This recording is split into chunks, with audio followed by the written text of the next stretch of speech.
Tell me nothing. It's Comic Artist Pro Secrets, and my name is Ethan Van Sciver. Welcome to the morning show. I am a 26-year veteran of this comic book industry that is collapsing all around us in weirdness, in a pile. It's collapsing around us in a pile. It is Tuesday morning. I woke up at like 4 a.m., came downstairs, started getting back to work on something very special today. This morning, I'm joined by two friends, Ro Kabir Kumar. Hail Caesar, hail Caesar. How you doing? Good morning. Good morning. It's good to have you on the show. And also Antonio Bryce, who's always up at this hour. I can always count on Antonio to be here. How are you, my friend? I'm good. Like yesterday was something else because, I released the first 20 pages of CYBERFROG BLOODHONEY, lettered, so you can read it. People can get an idea. And the reason why I did that, first of all, I mean, people who are regular, viewers of this channel, they've already had the story read to them like 3 times. So I've already sat there and read through it. People have seen it already. But people who don't watch Comic Artist Pro Secrets regularly, this was new to them. So I said, people were like, hey, you've got to update your backers on Indiegogo. I said, okay, I'm going to update them big time. Here's the thing about Indiegogo updates, though. People kind of go, okay, today I have assembled the, this or that. And it just seems kind of boring to me. Like, I don't want to do that. I don't want to let people know about the minutia that goes on behind the scenes. But it is important to just kind of let people know what's going on and that, this is in motion, because too many people just sit on these crowdfunding campaigns and nothing happens for 5 years. Very true. Yeah, we've seen this. So I said, okay, well, if I'm going to do an update, I'm going to do a huge update. I'm going to give them the first chapter of the book. So, as far as I'm concerned, these people have already paid for it. It's already theirs. I'm not trying to sell it to them. They already bought it. So here's the first chapter. And if you want to read it, you can read it. And if not, you can, just wait. But here it is. I mean, it's on its way. It's basically at this point, we're deciding what the extra features are in the back, and then it's going to print. And I think what I'm going to do for the extra features is include. We found a 20-page comic in black and white. Oh, wow. I'm like, we have room. I mean, we have room for this. We made this comic expansive because I wanted all these extra features in it. And I just kind of went, yeah, there's this. We can actually throw that in there. I mean, Zach had like 3 comics in Jawbreakers. Very true. What am I only going to have 1? So I decided we're probably going to do that. I bought Kyle Ritter's 2 pinups. I'm going to buy Kanan's. And I mean, we have all kinds of stuff. We've got the action figure turnarounds from the 90s, all kinds of stuff. I don't know how much 90s stuff I want to put in there. It's already like old stuff. I'd rather just do current stuff, like all of the little sketches and things like that. But we've got plenty of room. So that's what's going on right now. And then it's going to print. I've got it priced out. It's expensive as hell.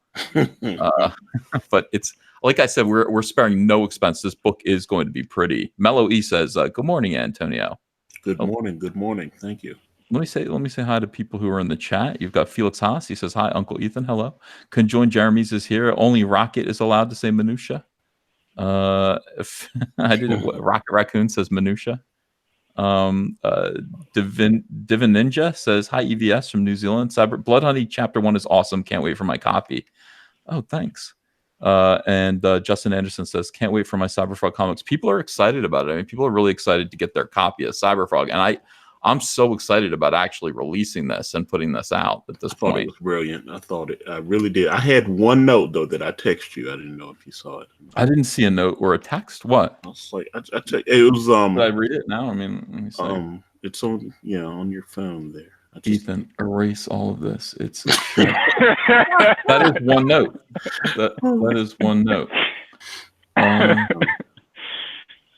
Oh yeah. You want me to? Okay, so Antonio's note is he wants a sound effect when Heather knees Ben Riley in the balls, but you see, there wouldn't be one. I'll tell you. No, I'll tell you. Oof. Or okay, go explain. No, I can't. I'll tell you in private. Oh, okay. Everything makes sense. Antonio, you have to understand. I have an overarching plan for CYBERFROG, and everything that just there are a lot of things that are being kind of established and laid out here that will sort of make sense later on. Caesar has a plan for all of us, Antonio. That's right. I'm starting to see that. I'm starting to see that. Man, you know what? I don't even want to read the first chapter. Is that weird? I don't want to look at it yet. It's not weird. Hold on, I'm writing to Antonio and letting him know. Okay, so Antonio's going to get this, and because I don't want to just leave that, out in the open. Antonio's going to be like, Ethan doesn't really have a plan. Ethan doesn't really. He's just saying that to save face. So no, there you go. I just texted you the answer to that. Okay. Yes. Right. Okay. Gotcha. Never mind. Ignore my note. I told you. Let's see. Both links in the description are for Bloodhoney. Oh no! How did that happen? I put 2 links in the description. I thought, and one was going to be for the CYBERFROG and Vampirella book, and the other one was going to be for Bloodhoney. I'll fix it in a second. But let's talk about what's going on. So I released these books yesterday. Now, maybe you have been aware, maybe you have not. But there's a group of weirdos, and and then sort of satellite weirdos, and these people are called SJWs, or more specifically, they're a brand of SJW called Anti-Comicsgate. These people have been waiting for CYBERFROG to be released now for so long. None of them bought it, as far as I know. None of them. In fact, I'm pretty sure none of them bought it.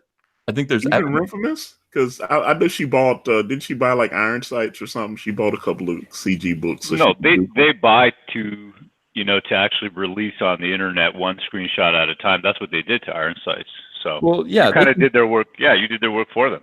Yeah, they could do that if they wanted to. But see, the thing about it is that like, here's what happened. Like when I released the pages, when I released the 20 pages out on as an update, a campaign update, one page showed up on Twitter from a fan, I think, who just picked the page where Heather's showing CYBERFROG her tattoo, which is an important story point that comes out later. That's a funny part for me. I love that the Walt Simonson thing. I love that. That was great. Yeah, it was kind of a nice.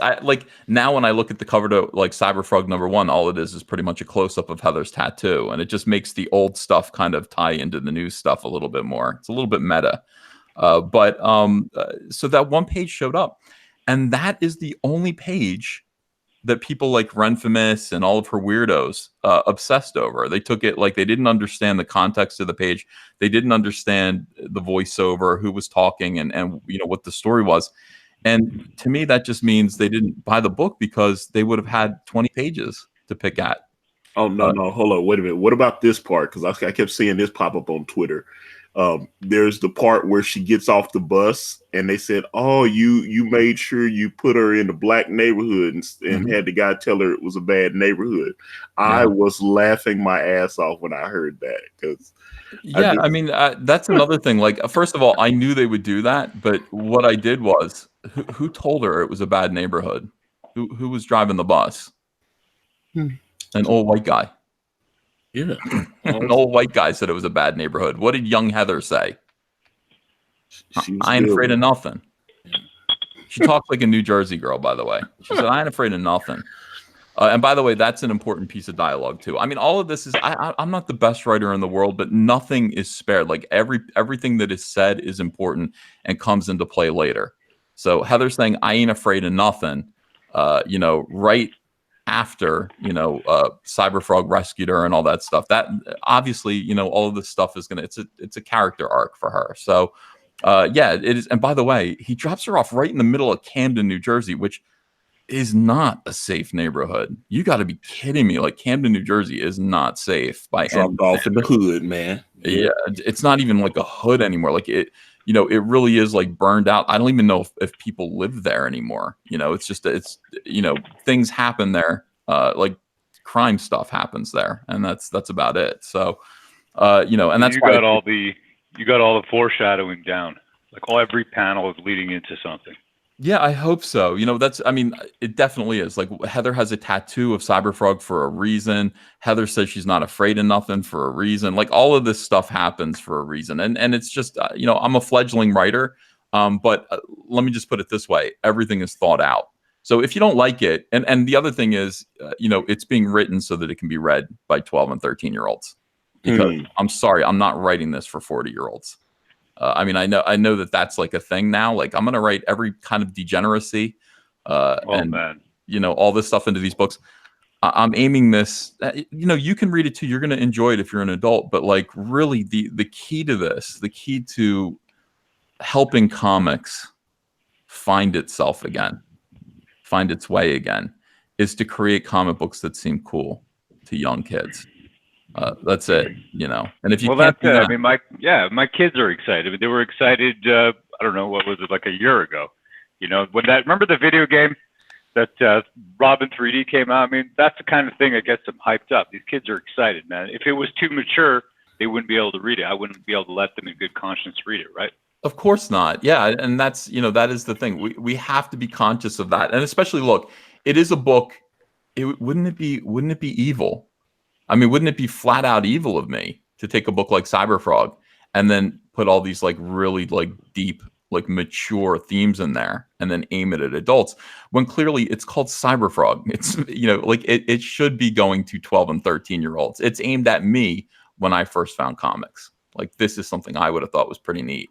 And at the same time, I think it's forward thinking. I think it's created in mind of the stuff that's going on right now in terms of the world. It's a reflection of the world, and also it'll make a hell of a video game. So, all right, hang on a second. Let me fix this link. I'm sorry, guys. Everyone is telling me that they can't get the CYBERFROG Vampirella cover because the link is wrong, and they're right. I see that now. How the hell did that happen? Or a movie, right? Yeah, a movie, a cartoon, a line of toys, like all of these things. This is vital. This is what I want to do. So in any case, SJWs, of course, they got a hold of this one page and they started picking it to pieces, and none of their criticisms were valid, except for like one. One guy had one piece of criticism, and I know he meant it like, to suggest that I'm a terrible writer, but he was absolutely right. He gave there's a panel where CYBERFROG is being given chicken, and then Heather immediately switches gears and says, "Oh, I want to, something else. I want to show you something else. It's still bleeding," and she's referring to her tattoo. But because I don't say I got a tattoo, it sounds like the chicken is still bleeding. I went, you know what? Like, you recognize good criticism when, it's very fresh chicken. When somebody has good criticism, whether they hate you or not, it's like, yeah, I'm going to pick up on the good criticism. I'm like, I will be adding a line of dialogue there. I'm going to make Heather say, even though that's, the thing about it is that when I'm writing dialogue, I'm also thinking, like, this is how people talk. Like, this is how I hear their voices. So, you'd be showing someone your tattoo and then saying it's still bleeding, rather than I got a tattoo. So show not tell, et cetera, et cetera. So the question is, when you've got your fans who are telling you that they love the comic, okay, and thank you for that. I mean, I'm glad. And then you've got your enemies who are telling you they hate the comic. Where do you find the truth? Where do you find a genuine reaction? Well, you want people who got your best interests, but are not afraid to tell you the truth as they see the truth. And that's the tricky part. That's the hard part. Yeah. You don't want people who are sycophants either. No. Everything. Right? Yeah. There's some people who look. It's like, if you really like it, I want to know. And I think people who who are fans are going to be honest with me. But where do you get direct and honest criticism? There's only one real place that I can think of right now when it comes to the internet, and that is 4chan.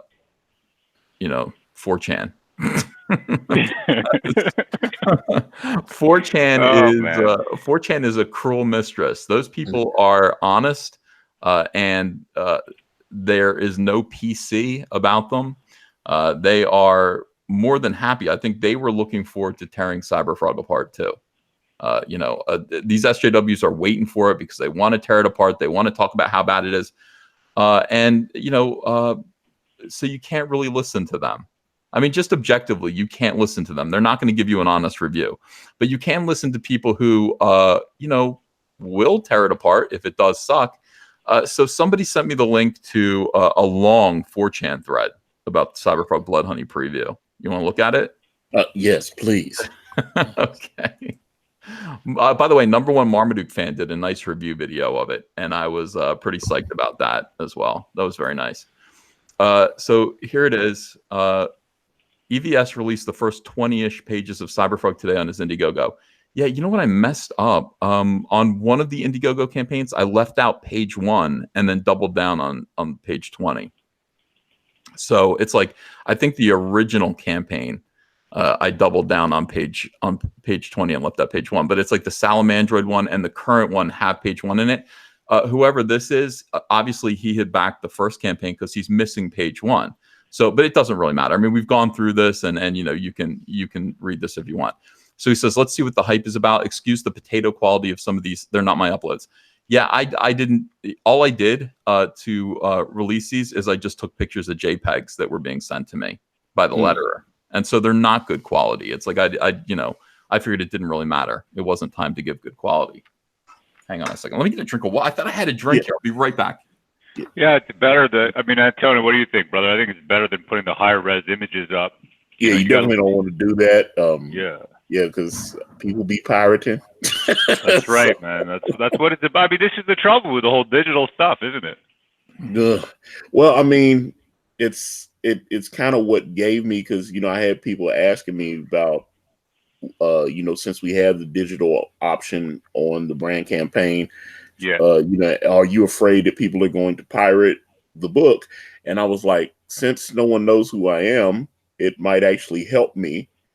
And then, you know, we've gotten so far along in the process of the book now that I have enough that I can actually do a preview, which is, so that's why I'm doing it. And the preview is meant to be quote unquote pirated, shared. We want everyone to read it. So that is yeah. I mean, that's what, you know, honestly, that's what this is too. It's like you put it out and you want it to get around. I mean, this is the first chapter of CyberFrog Bloodhoney is exposition. It's introduction to the character. So it's like people who are saying it's a Battletoads ripoff, it's a Turtles ripoff. Well, I mean, you know, here it is. You can speculate about it, but here it is. So you decide for yourself. It's actually more of a Superman ripoff. Turtle Toads. Little turtles, a little Superman. But anyway, here it is. So he's actually doing something they call story time, and he's releasing, you know, all the pages. Maybe I should get closer. Now, what's funny about this is the initial reaction. This is who anti-comic skaters are.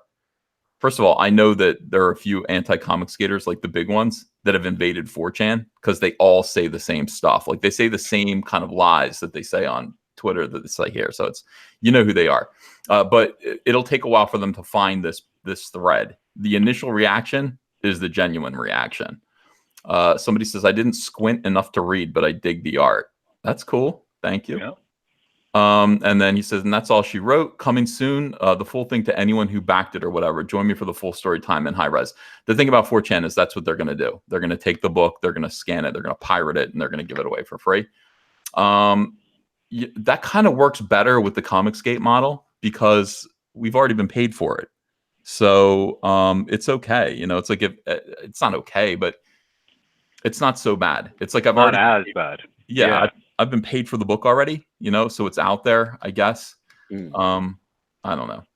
This guy goes, I guess this bunch of backstory was necessary since not EVS's cult knows what the CyberFrog is. Good art, though. Rude, but correct. You know, yeah, I had to go through and do the backstory. I think Ethan is kind of a goon, but this is pretty cool. Am I a goon? What is I guess I'm silence. Antonio's like, yeah, a little bit. Well, I think what they're referring to is the fact that you're a little bit spicy on the internet. Yeah, I guess so. Zach said you have a big personality. That was an interesting thing. I've never heard that. But Zach said, yeah, you come across that way to some people because you have a really big personality. Oh, yeah. And, okay. 3XL personality. That's what it is. 5XL. Hail Caesar. This guy goes, reads for shit. Definitely doesn't read like a $20 or $40 comic that's going to save the industry. Looks good, but comics are more than just looks. Oh, that's okay. I mean, look, first of all, I don't think CyberFrog is going to save the industry. That's being imposed on me. And the weird thing that happens is that people say things like, well, you know, you're not as good as Jim Lee. Or, you know what I mean? Like, and it's just like, stop comparing me to or they go, you don't sell as well as Batman. People are saying the craziest stuff and comparing me to the tippy toppest. You're no Stan Lee.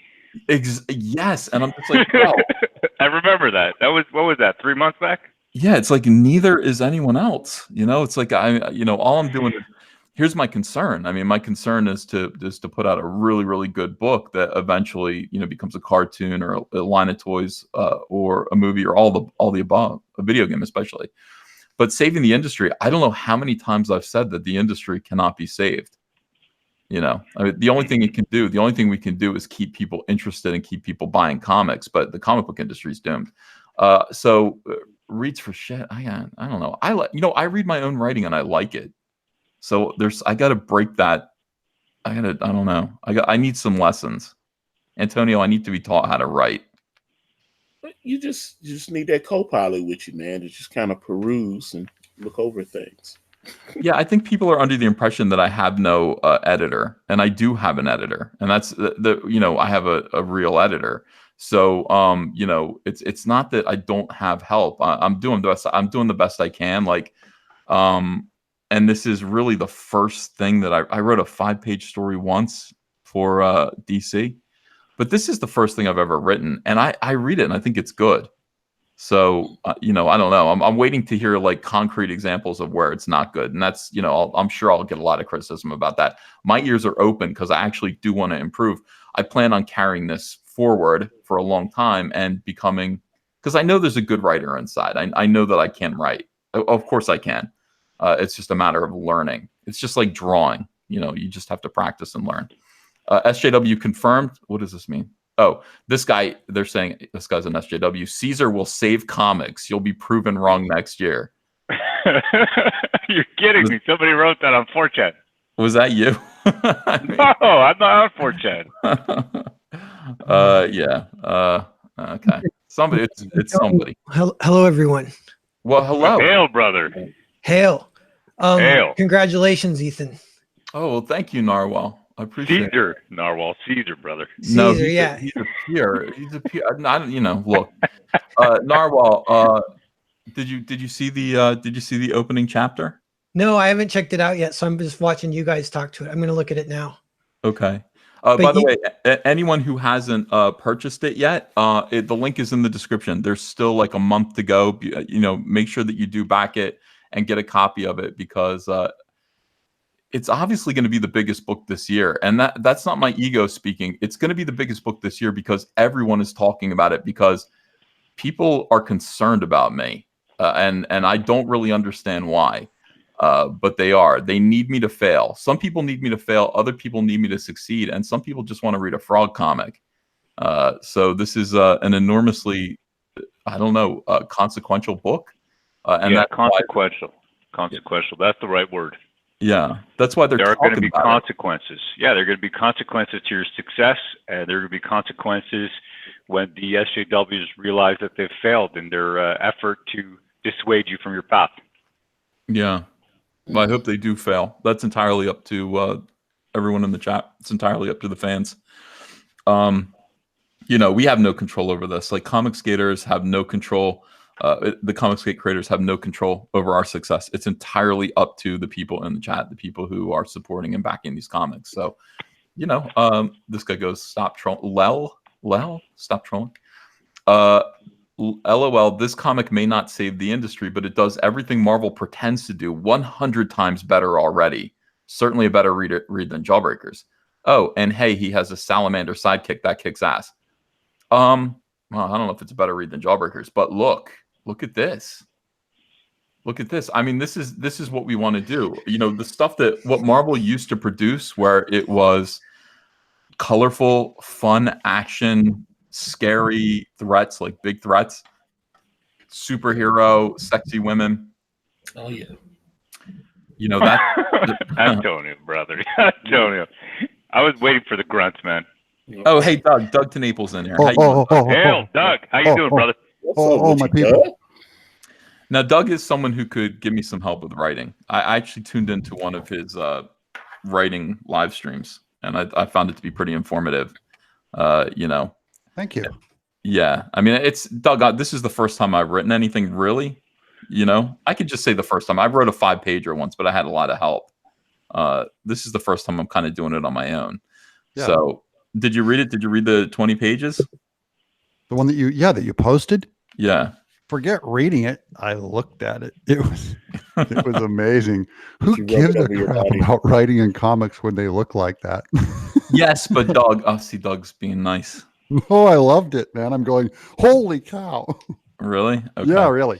And you know Well- what? I feel the same way about like Mike Mignola's work. Like I'll read it, but no one buys Mike Mignola to read that story. You look at the art. Mhm. And so I will read your book when I get the printed version. No, but I do read Hellboy. I do. just looking at the drawings is that's money in the bank. So the good news is like you've got the hard part, the real attraction to the entertainment done, and the visual storytelling. I'm saying it. You can tell the sequence. You can tell what's going on, and then the text comes in, and that's where you got to take it up to another level, because you don't want the word balloons to be like meaningless compared to the art, right? So that's where the writing comes in. But And I think you're in a good spot, man. Ethan, it's kind of different too, like 20 pages versus 40, 60, 100 pages, because you're building towards something. So like you mentioned, this is the setup, this is the exposition. So if people are critiquing it because it's exposition, you don't have to worry about that so much. No, get the camera down on your face, man. Get it? I think it is on my face, right? Okay, I'm just saying it looks like it's the composition's bugging me as well. Never mind. Composition. Nah, you look good, Narwhal. You look good. I'm telling Hey, you, bro, you look great. my wig came, so I'll come on War Campaign with my wig soon.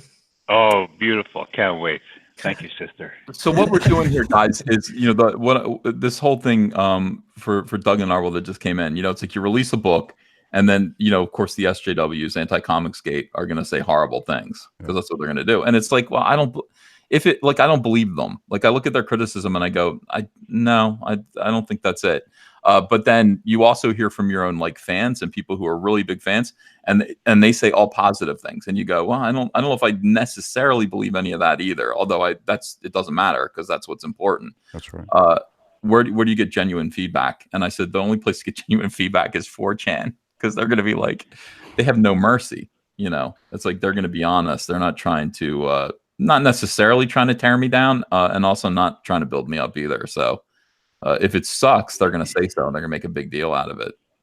So I got this thread sent to me, Doug, and it's all like what this guy like reposted the first 20 pages. Yeah. Right here. So it's story time, so people could read it. And this is real time. Like this was their reaction to it directly after having read it before any of the SJWs had time to come in and cause trouble. So that's say. Well, that's what we're going through. Let's see. Some of this things are dated even for the 2000s. The art was nice. The font was a nightmare. Some people are gonna have trouble with the font. I like it though. I'm sorry, I just like it. At some point, Doug, this is the question. If people are saying they don't like something about your book, but it's something that you really like, yeah. I mean, is that the customer's always right, or is it kind of like you just do it anyway? I've done that before, where I said like, I don't care, and I'm going to do it. And then after about like 3 years of hearing them complain about the same thing, I said, well, I guess I need to change my taste. Yeah. So if it's common, but just one small thing doesn't, if you still believe in it, and because sometimes the fans take a while to warm up to something. I did have a little bit of trouble reading the font. It was just a little funky, and the colored balloons and the colored text and stuff was odd. But I just think, wait it out. Some people in the chat are saying, yeah, the font is trying too hard. It's not as readable as it should be, et cetera, et cetera. I do agree with that. I think readability. Go ahead, Ro. Yeah, I was just going to say, I thought it looked cool. I mean, I remember the scene there where, he's in space or he's coming down from space, and you got that cool font. It looks cosmic. I was thinking of that Kirby Crackle. You know what I mean? Mm-hmm. Yeah, I wanted the aliens to have different voices, and actually, you know what? It's not even me that did this. It's Robin Spihar from the 1990s issues. He created all these fonts, and they feel like CYBERFROG. I think if I saw CYBERFROG speaking in a white balloon with, you know what I mean, with just regular, I'd be bummed out by that. His voice has to look alien somehow. So I'm not sure, but I'm definitely listening to people. And if CYBERFROG's going to be around for a while, then changes are going to happen. Yeah, I'm real big on the clarity if he's going to be around for a while, because that novelty of the funky text will leave quickly, right, on the first couple balloons, and then it comes down to readability, because you don't want them to think about a balloon to read it. So if it's a guest alien character, then I'm always all for putting the funky font on there. But if it's your main guy, you just want him to read it. Yeah, it's like editing in movies. If you notice it too much, then it's not doing its job. Yeah. Okay. All right. That's good. Let me think about that a little bit. Plus you're doing like 3 comics and 4 versions of this thing. So do one with do one with just regular font. Do your experiment with it that way. Yeah. Yeah. All right. You realize CyberFrog was popular in the 90s, right? No, it wasn't.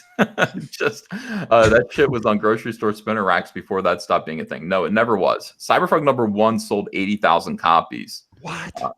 Yeah. Back in 1996, but that was a failure in 1996.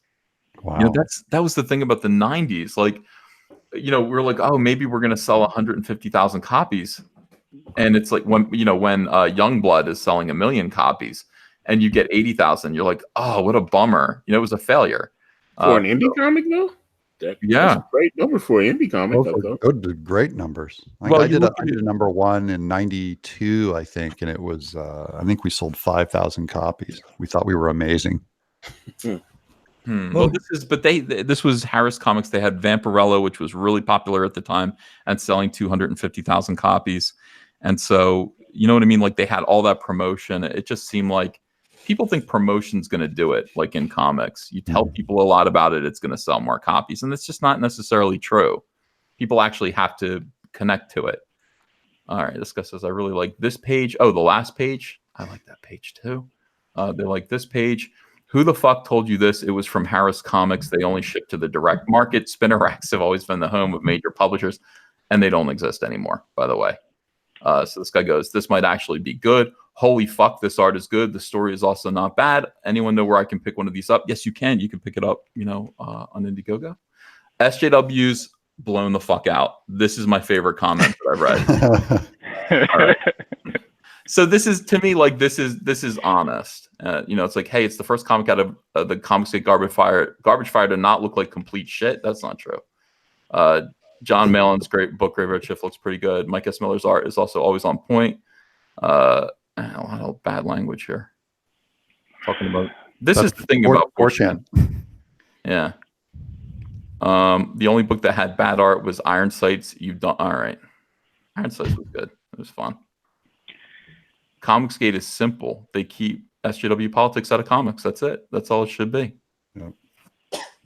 You know, Manlet's blown the F out. I'm glad I looked at this. From promotional image, I assumed the art was just rough, but it's actually pretty good. I guess I just think CyberFrog's design is wonky as F, especially those feet. I love his feet. So this is the thing. Like, some things I'm like, I'm not changing that. His feet are awesome. They're critiquing like the best stuff in that case. Sometimes the critiques can like inform it the other direction. That happened with like Godzilla, where they're like, it's too much monster battles and not enough human interaction. And you're like, okay, well, I'm going to go see it then. Yeah, in the Matthew Broderick version, they're like, give him a giant jaw like a T-Rex. Yeah. Yeah. Look how it was pretty good, man. I haven't seen it yet. I want to see the Godzilla movie. Good. I love the new one, dude. Oh, I'm a huge fan. Yeah. All right. So I don't know. I dig the paneling. I like that. That's someone who doesn't know the terminology of comics, and I dig that. Let's see. It's good art. Based pilled, and then they think I'm in here commenting. Here, this would be something I would have written, but I'm not that smart. This was pretty smart. I don't know, Doug. This is, look at this. All right, here's where you know your Tim Doyle's kind of break in and try to change the direction of this on 4chan. On 4chan, yeah, I've seen them. I've seen like quotes from Tim Doyle, like and like his whole Run Famous and their whole thing. They'll invade 4chan because it's all anonymous. Yeah, and they'll just try to change the discussion. Like, this is like Anti-Comicsgate tries to control the narrative. That's what they believe in. They believe in the narrative. So maybe we can control the narrative here. And it's like, EVS was a passable house artist, thank you, who just lucked out and managed to be at ground zero for John's Green Lantern run. No, I was lucky to be there at ground zero for Jeff Johns, period. Like, he was a newbie when I was a newbie, and we became friends. and wound up burning bridges with everyone in the industry after everyone realized he was a moron. Guys, have you realized I'm a moron yet? I mean, at some point, Well, this is what it is. Not everyone, It's so strange. Yeah. I mean, people just need to look at the actual work to know that this is false. If they actually just look at the art, you can see it with your eyes. It's that's what gives the falsity to their claims. yeah. I mean, and I think some people say that here. Then he goes, he's kind of like John Byrne in that respect, really. Yeah. Not the first to be considered an a-hole. It's like that I'll take any insult from them so long as they don't say that the art and story are no good. It's a profound why would they compliment. say, I'm like, this is what kills me about it. It's just like, he's kind of like John Byrne in that respect. It's like John Byrne did not luck out to be anywhere. John Byrne was a genius who did great work for DC and finally just could not work under the, under the politics and constraints of the big two. And that's who John Byrne is. John Byrne has a huge ego. Yeah, and in a way, that's kind of like me, but I don't have the repertoire. Well, it's like Doug, right? I mean, my kids love his books, right? But they don't know that he's a tapeworm. Yeah. My You know people, what I mean? the kids. I got so many kids reading my stuff, and if their parents saw who I really was, you're good. You're good. They may not be that happy, but as long as I can grab the kids and have them read the book, then I win. It's true. I'll take that win any day over being a nice guy that puts out crap art. Yep. Yeah. Oh, look at this. EVS is the greatest comic book artist of this generation. That's got to be War Campaign. That's a War Campaigner. Posted that there. All right, let's see. I'm skeptical of his work. I enjoy listening to EVS, but I'm skeptical of his work. But as a business model, I think he's onto something with crowdfunding because the old way is crap. Let's see. You're blind if you think Ivan Rice is better than EVS. Ivan is better than me. He's a really, really good artist. And he's fast too. Oh, yeah, Earthworm Jim. That's something you got to get on, dude. Get on the speed. Look at your art. You know what it is, though? Here's the thing about it. Like, people who are really, really quick, their art tends to look formulaic. And I'm not into that. Like, you have guys, you go back and you mentioned John Byrne. I mean, John Byrne was a fantastic artist, but towards the end, when he was pumping out work, it was just a formulaic thing. There was very rarely anything that was inspired or carefully thought out. You may or may not like my work, but I will tell you, this stuff doesn't look like what I was doing, a month ago or a year ago or 2 years ago. Everything that I do is a push forward, and it's very carefully thought out. I dream about it before I draw it. And it's not like I just get down on the table and go, I'm going to pump out 3 pages today or 3 pages.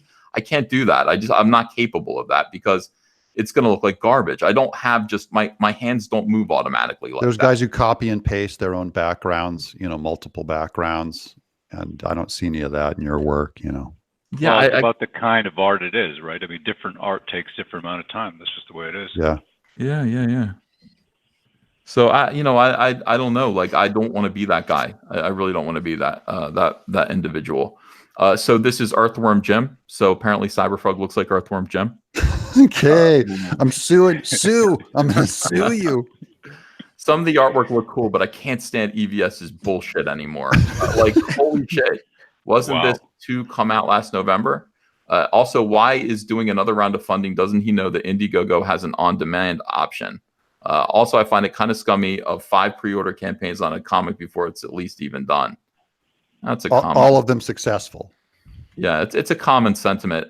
The whole thing about doing another round of funding, this is the problem. Like, sometimes I listen to people when I should be listening to myself. Because whenever I second guess myself, people kind of second guess my motivations. Because early on, I said, it's going to be done in 2 months. You've got 2 months to buy into CyberFrog. And then I'm going to settle down and I'm going to draw it, and that's it. I mean, it's closed. The campaign's closed. I received hate messages from people all summer long. Like, why is CyberFrog closed? Why can't I buy CyberFrog? You're not being cool to your fans. It's not cool that we're not allowed to do this. Why won't you just reopen your campaign? And not only that, I didn't just hear from the fans. I heard it from my peers. I heard it from everybody. Like, reopen CyberFrog. You're stupid. You're leaving money on the table, and you're upsetting people. And I kind of went, all right, I'll reopen CyberFrog, but I'm just going to reopen it for a week. And so I reopened it for a week in September with the Salamandroid variant, made $90,000. It was clear that the demand was there, but I told everyone, I said, this is it. This has got to be it. I can't do it again.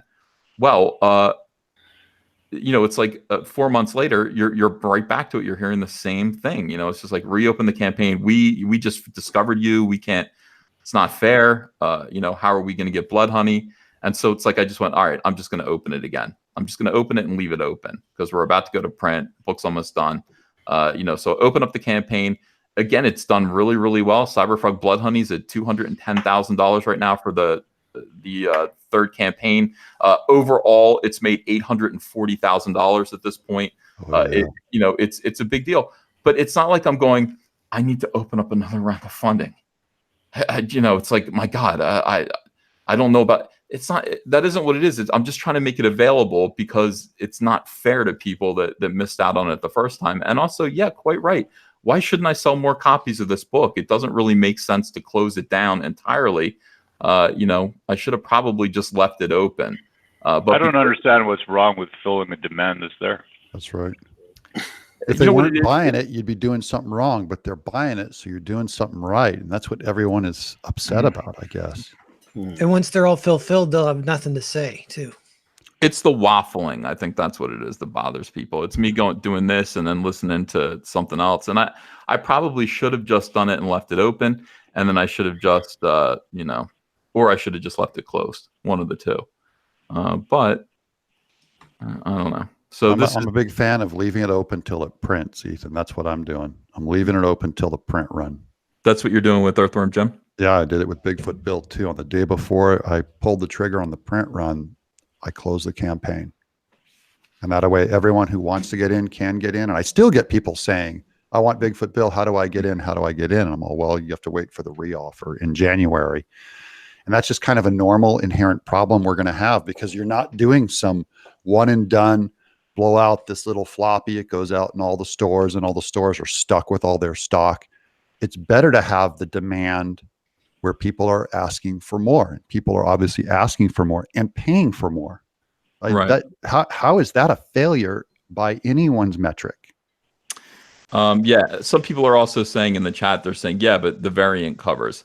Yeah. The only way I could reopen the campaign was to offer a variant cover. That was it. That was the negotiation with Indiegogo. Because they'd be like, well, you already closed the campaign. And I'd be like, well, this will be the same book, but a new campaign because it's a new product. It's a variant cover. And they went, oh, okay, we'll reopen it then. So that's the thing. I like the idea of just leaving it open the whole time, Doug. Yeah. Out, If you want to, yeah, because I feel more for you having to do variant covers and pull the trigger on separate campaigns and separate print runs. It would be so much better if it was one, but I still think the fans want more than one cover, so give them another cover. Yeah. Man, we're just hyped up. That's what it is. We're just hyped up. Yeah. We're, too much thinking. Too much thinking and second guessing. So look at this. The story and pacing don't seem that good, but still miles better than most modern comics. The art is superb. SJW scum and talentless Twitter nut jobs completely blown the fuck out. Story and pacing. Doug, I got to talk to you. Yeah. Story and pacing. I don't, well, you got the whole thing. You got to read the whole thing. I got to send you the whole book. Yeah. Send it to me. I'll read it. I'll give you my, my writing rundown on it. I think you're going to always, guys like you who put a lot of detail on the panels are going to have a tougher time with breaking out more panels and more breakdowns of the action, because that's how I see it more as an animator and a storyboard artist, where I'm doing a lot more breakdowns to put them in that moment. And I'm even still criticized of running my comic at a breakneck pace. So to slow it down, when you have like a giant 1 page of your gal on there, a lot of guys will break out like, smaller panels around the belt or around the middle or whatever of maybe what she's thinking, or allow for more dialogue to slow them down. But I think your art slows them down because you give them so much to look at. I don't know how dialogue could slow them down that same amount with what you're putting on the page. Right. Yeah, what was it? You know, the one there, The Way of the Gun? Yeah. Yeah. I mean, people would be just staring at those pages with all the detail in it. Just Mercy says it's 4chan. Don't take it seriously. No, well, I mean, I don't take it seriously, but I take it for good, like honest criticism, you know, because I mean, or just an honest reaction anyway. Because these people, there's a political thing that's trying to get Comicsgate, and then there's Comicsgate, which is like, yes, we'll support everything and we love everything that you do. So what are people saying about the comics who don't really have a dog in the fight? By the way, here are some weirdos. You know. Ro, I want you to listen to this, and I want you to just give me a couple of guesses of who this sounds like might have posted this on 4chan. Okay, because I just read that. From what I read in the transcripts, Brother Dunn sounded pretty much that Wade had indeed intimidated, blah, blah, blah. Update on the GoFundMes for Wade and Meyer. Seriously hope Wade loses and Meyer gets that sweet GoFundMe pot just to stick it to the SJWs. And then this is the one that I want you to think about. Too bad EVS stole all the money from that, meaning Zach's GoFundMe, and bullied Meyer into pretending he didn't. Now, Busted. I don't know, man. Tim Doyle? No. It's more like one of, you know. Could be any one of them. I mean, they all repeat the same talking points. And, yeah, but there's only like one group of people that just makes shit up. You know what I mean? Like makes lies up. Like, you know, that I threaten the Bright Wisers and stuff like that. Oh, right. Okay. I know what you're talking about. That is that fellow. What's his name? Late Night something or other? Yeah. And like that whole crew. Yeah. These guys, the guys who say that we stole their credit cards. Yeah. These guys. Yeah, right. So it's like you can see the thing about 4chan is even though everyone's anonymous, you can hear people's voices. I stole all of Zach's money from his GoFundMe, and then can you picture me bullying Zach, a Marine? Yeah, right. I mean, this was the one there where I think you stole your wife from like from a lab before time, right? That was it. Yeah, my ex-wife. Oh my God, the world's insane. It really is. The comic book industry is nuts, and that's when I say, you know, it's like this is like a substantial comic. It's an important moment in comics. You know what Comicsgate is doing is pretty much the only thing that I don't know. It's the only thing that really matters in the comic book industry right now. This person says, honestly, I feel the same way. EVS and Doug seem to be the only ones just trying to make fun old school 90s comics. Yeah. This is evidenced by the fact that CYBERFROG just seems like everything that was fun and silly about 90s comics. And then this person here is responding to this that says, do you read comics? I've seen guys in high school construct better pages than this mess. And then this dude goes, you realize we can all see the comic, right? The one you posted in this very thread. I'm not sure why you would lie like that. So yeah, that's it. That's it, man. It's like, so this that's is what's all coming. Yeah, this is about 90% positive. As I read through this thread, this is about 90% positive. And I think the criticism, it's hard being criticized, Doug. Hold on. Really? Yeah, it is. Don't listen to him. Leave Brittany alone. No, leave Ethan alone. No, it's not like I feel bullied. It's like I'm telling you, writing your own thing is so much different than just turning in some artwork for a DC book. Yeah, that's true. Very true. This is your different. Your whole business on the line. Yeah. And it's your person. It's so close to you that it has to be right. But I think if you're looking for honest criticism on 4chan, I think you did your job of listening, and then after that, you got to do your thing. Yeah, I think you should pay for a focus group full of children, middle-aged kids, and middle school, something like that. Get their opinion, man. They won't hold back, and just don't tell them that you're the artist. Yeah, actually let like 13-year-old kids read it. Exactly. I know what my kids, I mean, this is what they do. They read books, and I ask them. They come to me with some of this stuff. They read a book in one of this If anthology. One of my kids came up to me. He's like, look at this. You got to read these 3 pages. I'm like, what? Yeah. I wonder how I get a bunch of 13-year-olds together. Get some candy. Candy. Never just switch the subject, please. Yeah, I don't know. I would like that though. I think that would be kind of cool just to get kids' reactions to this, but also adults. I mean, the thing about it is I read Bigfoot Bill. Yeah. And my feeling about Bigfoot Bill was that it kind of had the same thing going for for it that I hope CyberFrog does. I write that book simply. It's not full of too much dialogue, too much pretentious meandering. Yeah. Like most of these SJWs are. It's quick. It says what it means. The characters have to speak dialogue that's necessary and important, and it has a good heart to it. A Bigfoot Bill has a really, really sweet heart. Yeah. And it's simple. It's for kids, but adults. There's a little something in there for adults too. And all of Doug's goodness goes into his art. Yeah. We're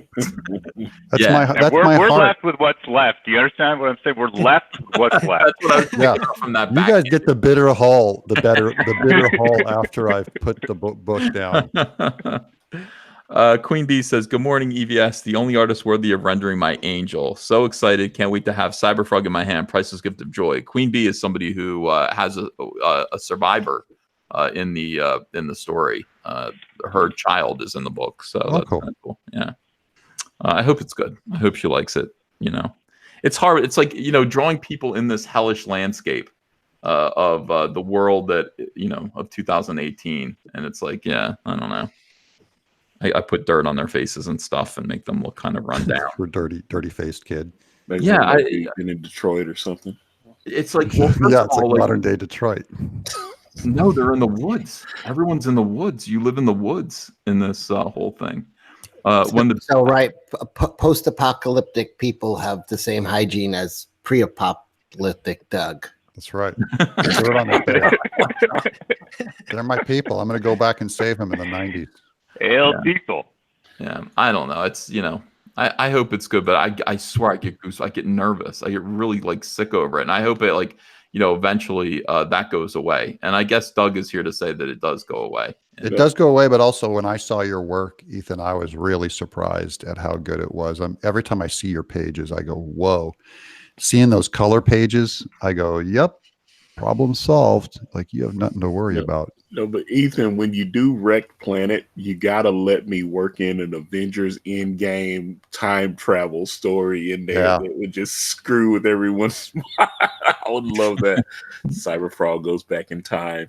Yeah. Alters the timeline. Well, you know what? Eventually, and we do have to get quicker. We got to produce these books quicker, and that means that I can't be doing all of them myself, except for the main story. But yeah, eventually we've got to do more crossovers. I know Mike is doing a crossover with Graveyard Shift right now and Jawbreakers, which is the equivalent of that 90s Wildstorm Valiant crossover event. That was shit. But yeah, I know. I bought that. I bought that X-Force crap.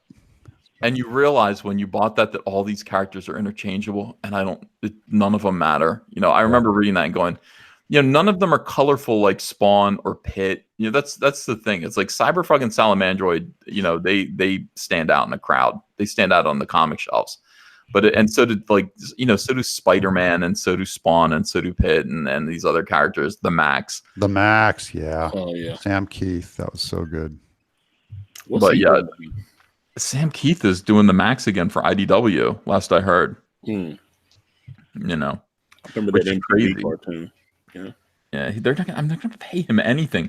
I would love to get Sam Keith on here and get him in Comicsgate. Sam Keith is so cool. He's like I don't know, man. He's out there. I think Narwhal would get along with him real well.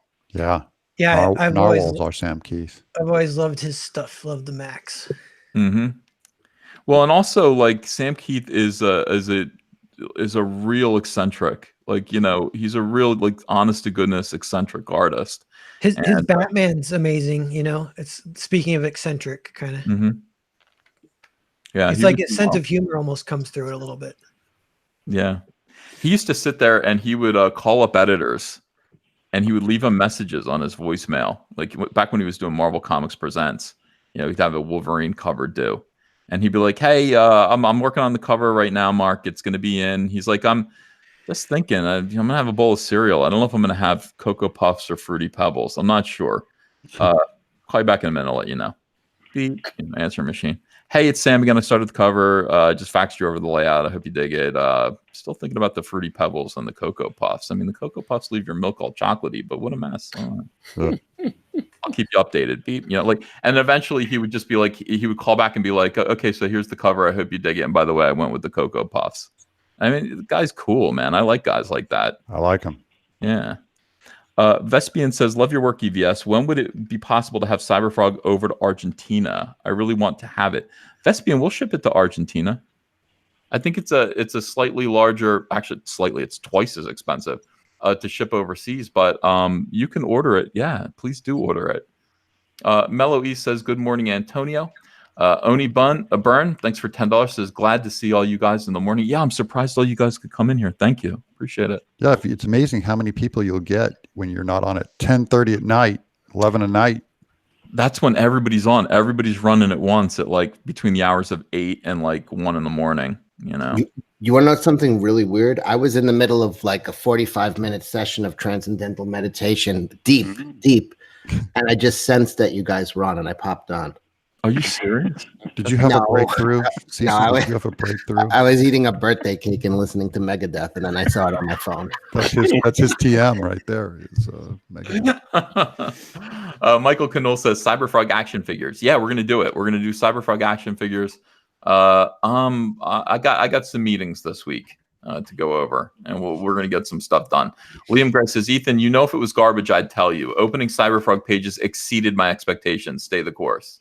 Hey, thanks, Liam. A CyberFrog action figure would be so cool with those big feet that got critiqued earlier. That'd be the best part about it. It would stand up at least. Yeah. I want the chess set. Where do we get the chess set? Yeah, we started doing the chess set, and then I just kind of went, I don't know how this is going to work. Like, it didn't make sense to me. At first I was like, yeah, well, maybe all comic skate characters can be a chess piece. But even still, I just couldn't figure it out. I couldn't figure out who was what on the board. I'm a chess player. I like chess. So I just kind of went, meh.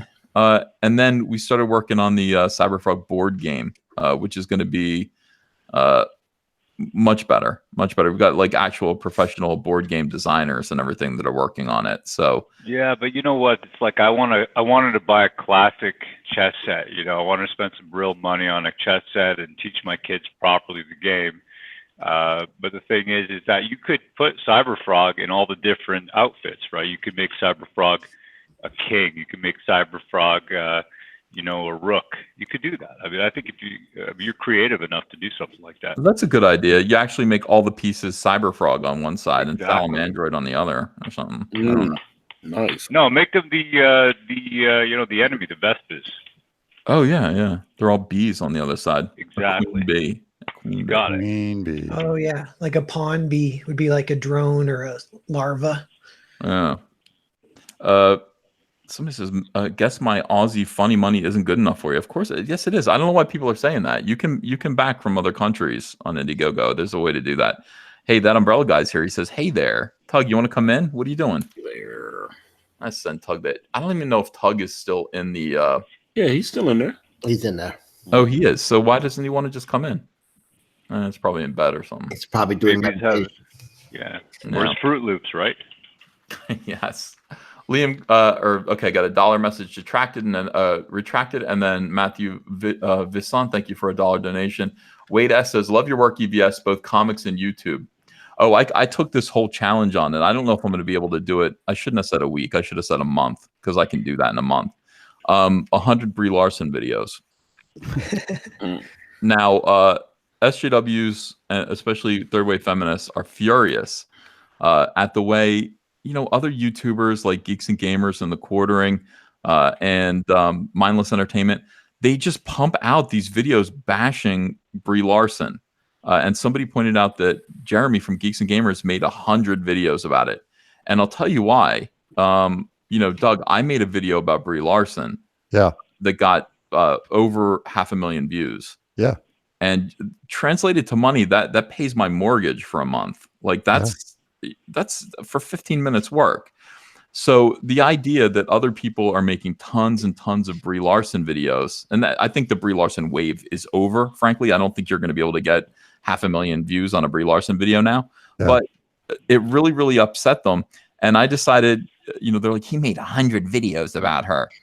I'm looking at yesterday's videos. You did 2 videos in the same hour yesterday. One's got 23,000 views already.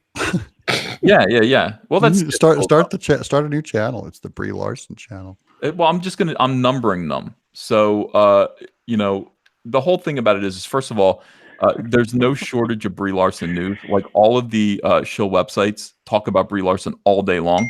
So it would be possible. It'd be entirely possible to do nothing but Brie Larson videos. Yeah. Just with their stupidness. And then you read the article. My whole thing is read the article and then completely clickbait the title. So, Brie Larson seen at Disney World.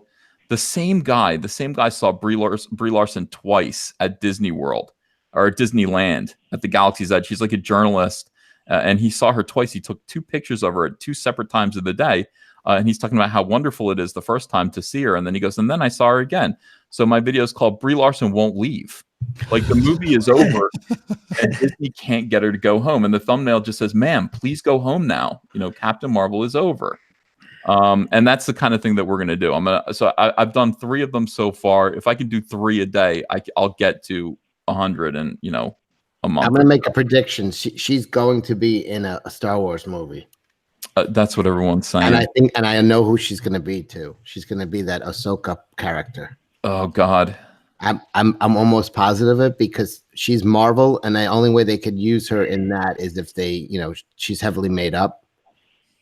Yeah. I think Jeremy's brain is going to break, but I see it happening. Like I see it as clear as day. There's so much of what happens when SJWs take over pop culture is just done out of spite. Yeah. Ethan, my family purchased Captain Marvel and watched it last night. My daughter saw it in the theater and said it was good. And so I watched the movie saying, the last hour of it, I went and worked on a piece of art while I watched, and it was absolutely awful. It was the worst thing. And I'm pretty open-minded. I'm going, okay, let's give it a shot. Trust me, you've told me movies that I thought were bad. You're always trying to like, no, Bryce, you don't understand. You don't understand. It's good. Barton Fink is good. Was going to just come out for Captain Marvel just now. I was going to be like, Ethan, you're wrong. It's really good. Ethan, that actually had my heart. You gotta trust me on this one. Yeah, she is horrifying. That story is terrible and pointless, and I just kept trying to keep my comments to myself so my daughter could still enjoy it. But in my head, I was going, "Good God, good God!" Yeah, I know people are like, yeah, but little girls like it, and I'm like, well, should they though? I mean, they don't though. That's the thing. They actually don't. Little girls. I mean, my daughter is almost 12 now, and she can tell powerful female characters and ones that are just, let me say, anti. I mean, she's got brothers, she's got a father that she loves. Yeah. They actually like men. You know what I mean? They're not anti-men when you're 12 years old and you're living in a home and you got a family. You're not anti-male. I mean, look at that deleted scene. Yeah, that deleted scene was repugnant, and I don't care who you are, and the fact that it was being celebrated. I mean, how hard would it be to actually have a guy come up and actually do something bad to her? Actually grab her ass or attack her, embrace her, put his arms around her, something like he asked her to smile. He asked her to smile like Annie, and you're never fully dressed without a smile. That's all he did, terrible. And she beat the living hell out of him and robbed him for it. I mean, that is psychotic. She did. Yeah, she robbed him. And all her powers, she is the ultimate Mary Sue. She just gets this power, and then everything is easy, so there's no drama. I liked what Cecil said. I mean, Cecil, your video there, man. I mean, what you're saying, she's America's ex-wife. Yeah, it's she is, but you're right, overpowered, and I think that is the fantasy for these kind of third wave feminists. Like they want to go through life smirking, and there's nothing worse that you can do to someone than smirk. Smirking sends a signal to people. You can, if you really hate someone and want to get them to be angry at you, smirk at them, because there's something about that sends a signal that you think you're better than them, and that it's contempt. There's nothing worse than showing contempt to a You're restraining your emotion. Now, if you really it means I could be smiling and showing teeth and everything, but I'm not. I'm smirking at you. I'm withholding that and just kind of being like, really, it sends a really nasty negative signal to people. And these SJWs, they smirk, and they don't like it when it's done back at them. I mean, you look at the Covington kids, they lost their minds over that smirk. So they know, I mean, it is an animalistic thing that works both ways. But for the most part, people like us, we don't smirk, we smile. There's a Simpsons episode where Mary Poppins tells Bart to turn that frown upside down. And then he smiles and she goes, "That's a smile, not an upside down frown." Yeah. But that's the thing. So Captain Marvel smirking at people, there's this power fantasy of being able to smirk because you're so powerful that you can just do that. Like the slightest infraction means that you're able to cripple someone and destroy them for life. And that's the fantasy of SJWs and the fantasy that Captain Marvel offers these SJWs. And in that particular scene, invulnerable, invincible, ultimate power, carefree, the ability to destroy anyone who displeases you at your whim. There you go. That's all they want. You know why this really shook you? Because that man, Ethan, represents the patriarchy, and we're not going to take it anymore. And that's why you're shook. You're going to take it as long as I have to give it. I am pro-patriarchy. I really am. I think guys know what they're doing. Well, prepare to get your hand crushed and your bike stolen. If you're offended by Brie Larson crushing this guy's hand, then you're part of the problem. Yeah. God, they're awful people. Let's see. Ms. Meadow Kitty says, EVS, my suggestion for you is to keep being passionate about your work, loving what you do, and listening to the fans. You already do this, though. Smiley face. And then she says, honest question for the panel. Do any of you feel that you are forcing your art out of demand and not passion? If so, how do you deal with that personally? Thank you for your time today. Antonio, you want to answer that? That would be a big negative, good buddy. Yeah. No. Has there been a time, Narwhal, when you felt like that? No. I feel it with YouTube, but I'm into it. I'm interested in selling my soul to YouTube by making Brie Larson videos, you know? Me too. Yeah. I hope I make a lot of money off my Brie Larson 100 video series. What about you, Doug? Yeah, I'm the same way. I'm iffy on the YouTube thing, but the art, like, this is what I always wanted to do, and this is all I want to be. So sitting here drawing all day, I'm giddy. I'm having a blast. Look at this. Yeah. Look at this. Look at this queen ship. Oh, that's awesome.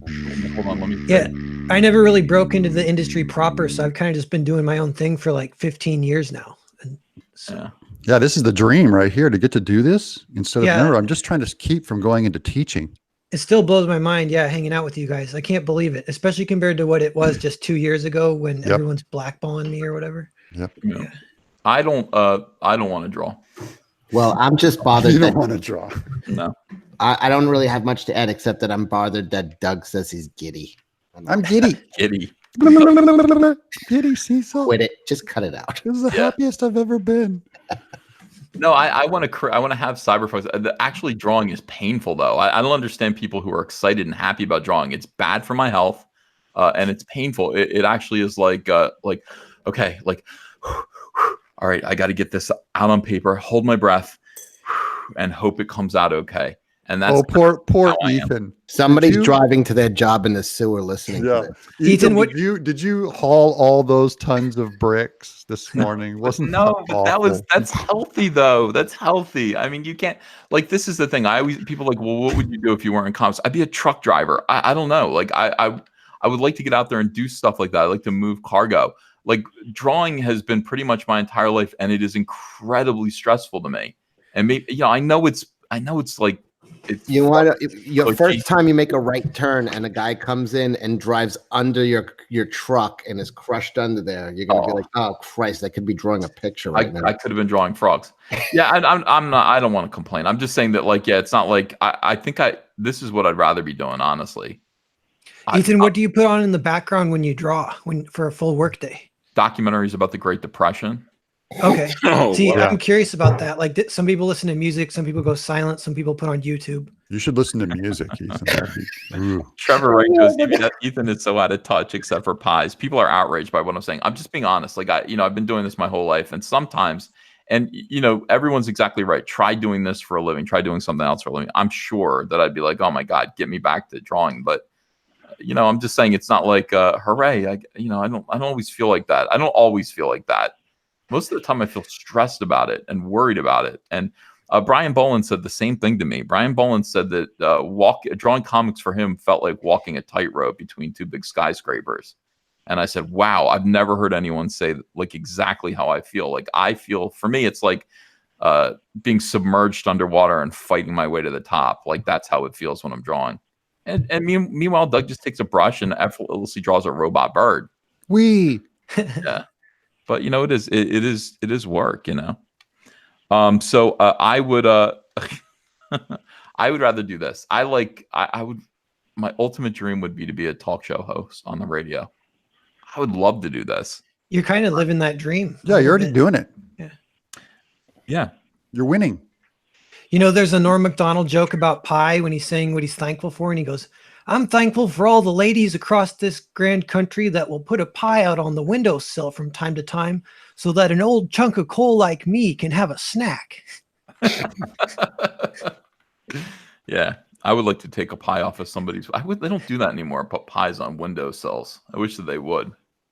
All right, let me see here. So that is the question. I am not forcing my art out of demand, though. I will say that to Miss Meadow Kitty. To answer her question, no, CyberFrog is completely a passion project, and I draw it at my pace, and I'm so happy with it that it actually makes me cry. So like that's why I'm nervous about it. This isn't something that I just forced out of demand. Otherwise, I wouldn't care. It is a total passion project for me. It means a lot, and this character has been with me since I was a teenager. Andrea, my wife, was there when I created CyberFrog. I stopped drawing CyberFrog and fell out of touch with her.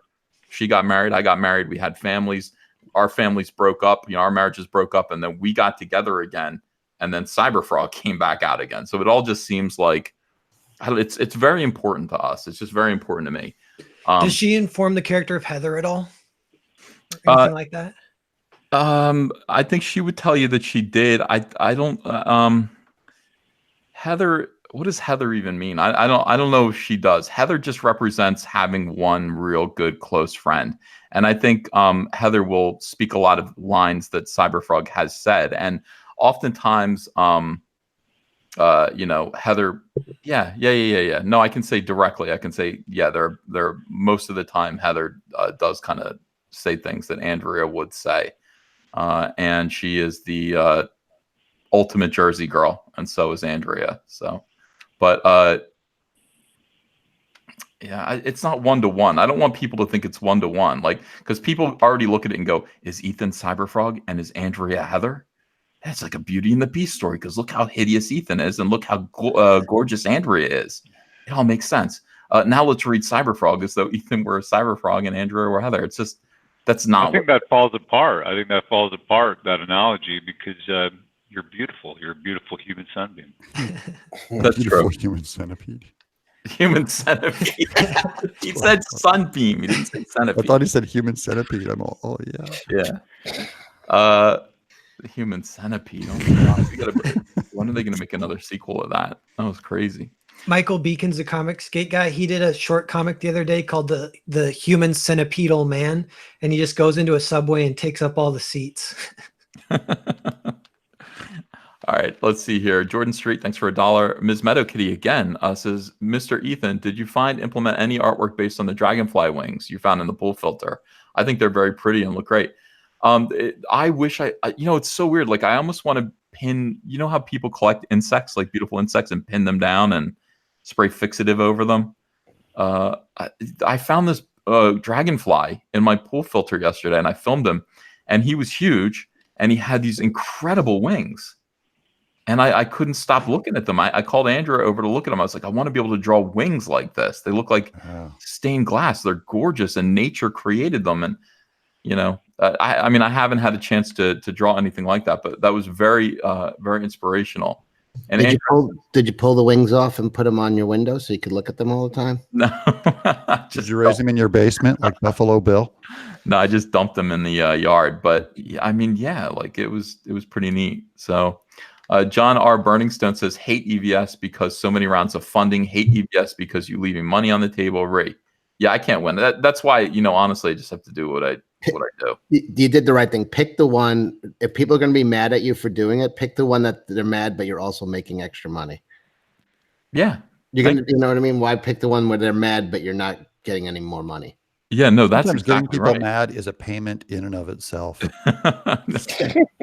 I gotta say, like, the reaction to CyberFrog from the anti-comics gators was delightful for me. I had to go. I went into my fake account and went to go read it. All the people that blocked me, and I was extremely pleased because, like, it's so important to them. It would be really bad. Like, I think I would feel awful if they just didn't give a shit, if nobody cared. It's just the fans cared.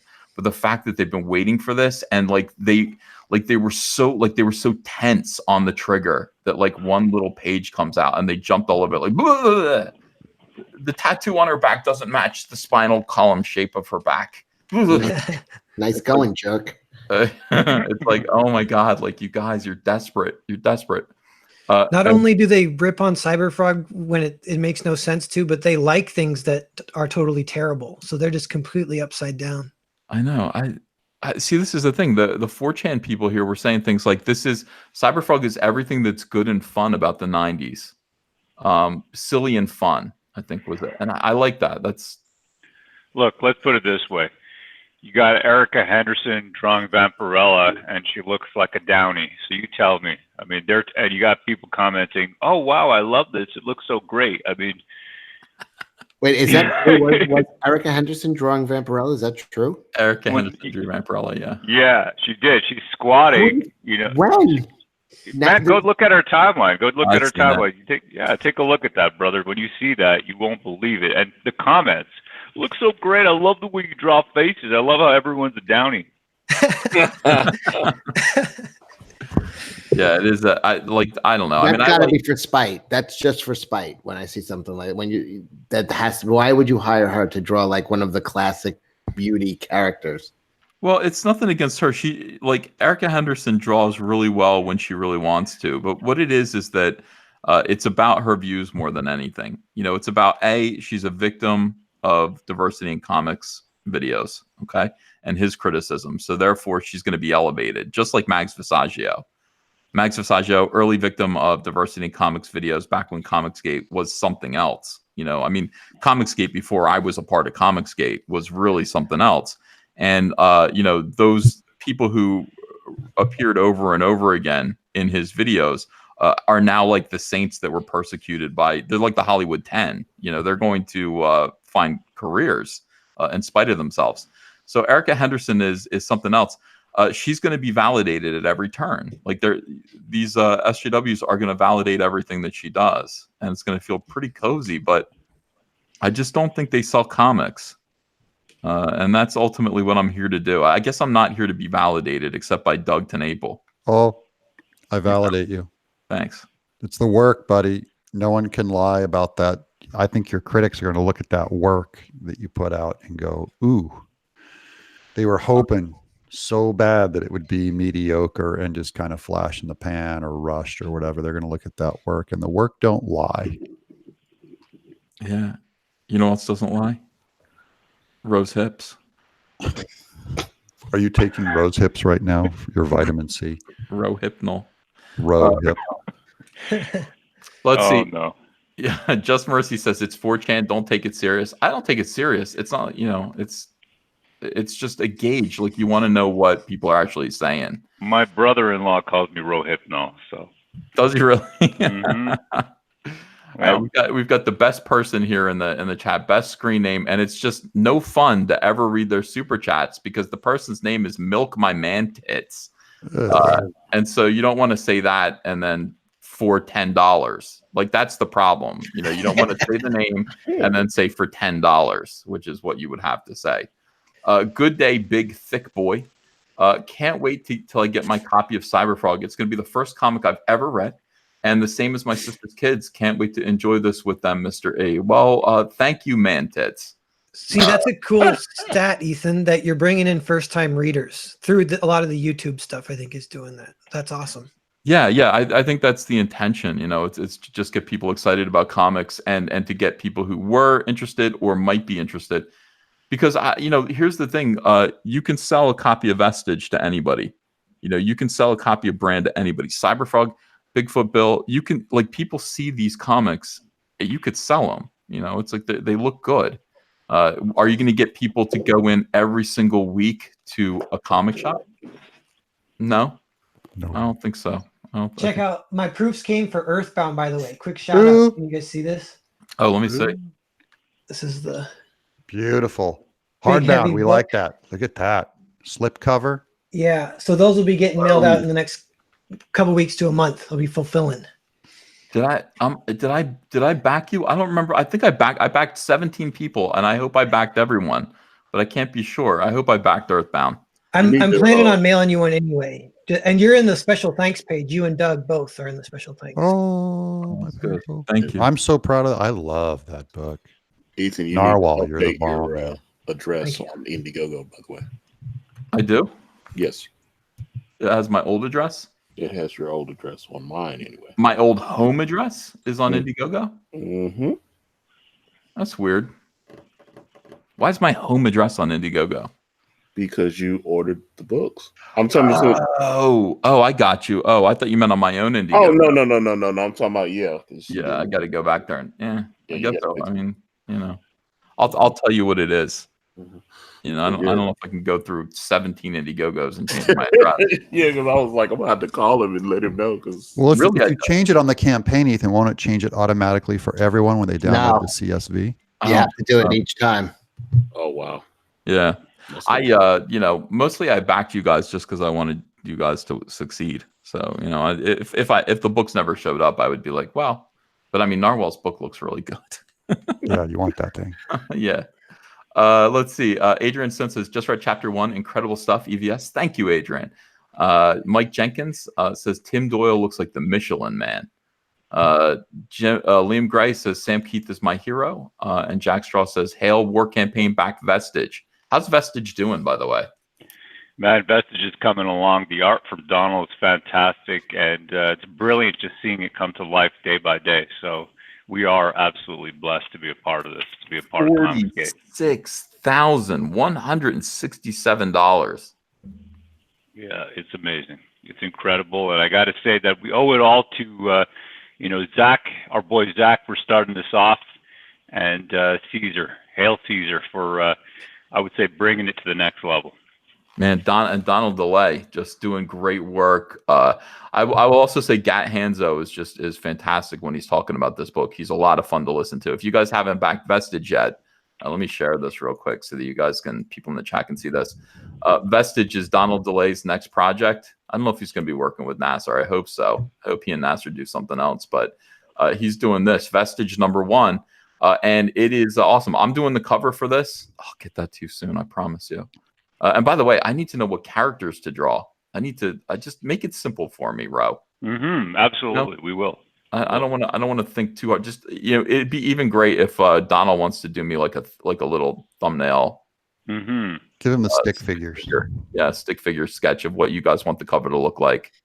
That would be very easy for me because otherwise I don't know what to do. I had to do a cover for Mike S. Miller's Lone Star. I'm like, I don't even know what's in this book. He's like, I don't know, man. Vampires. I'm like, I like the way he talks when you speak for him. Yeah.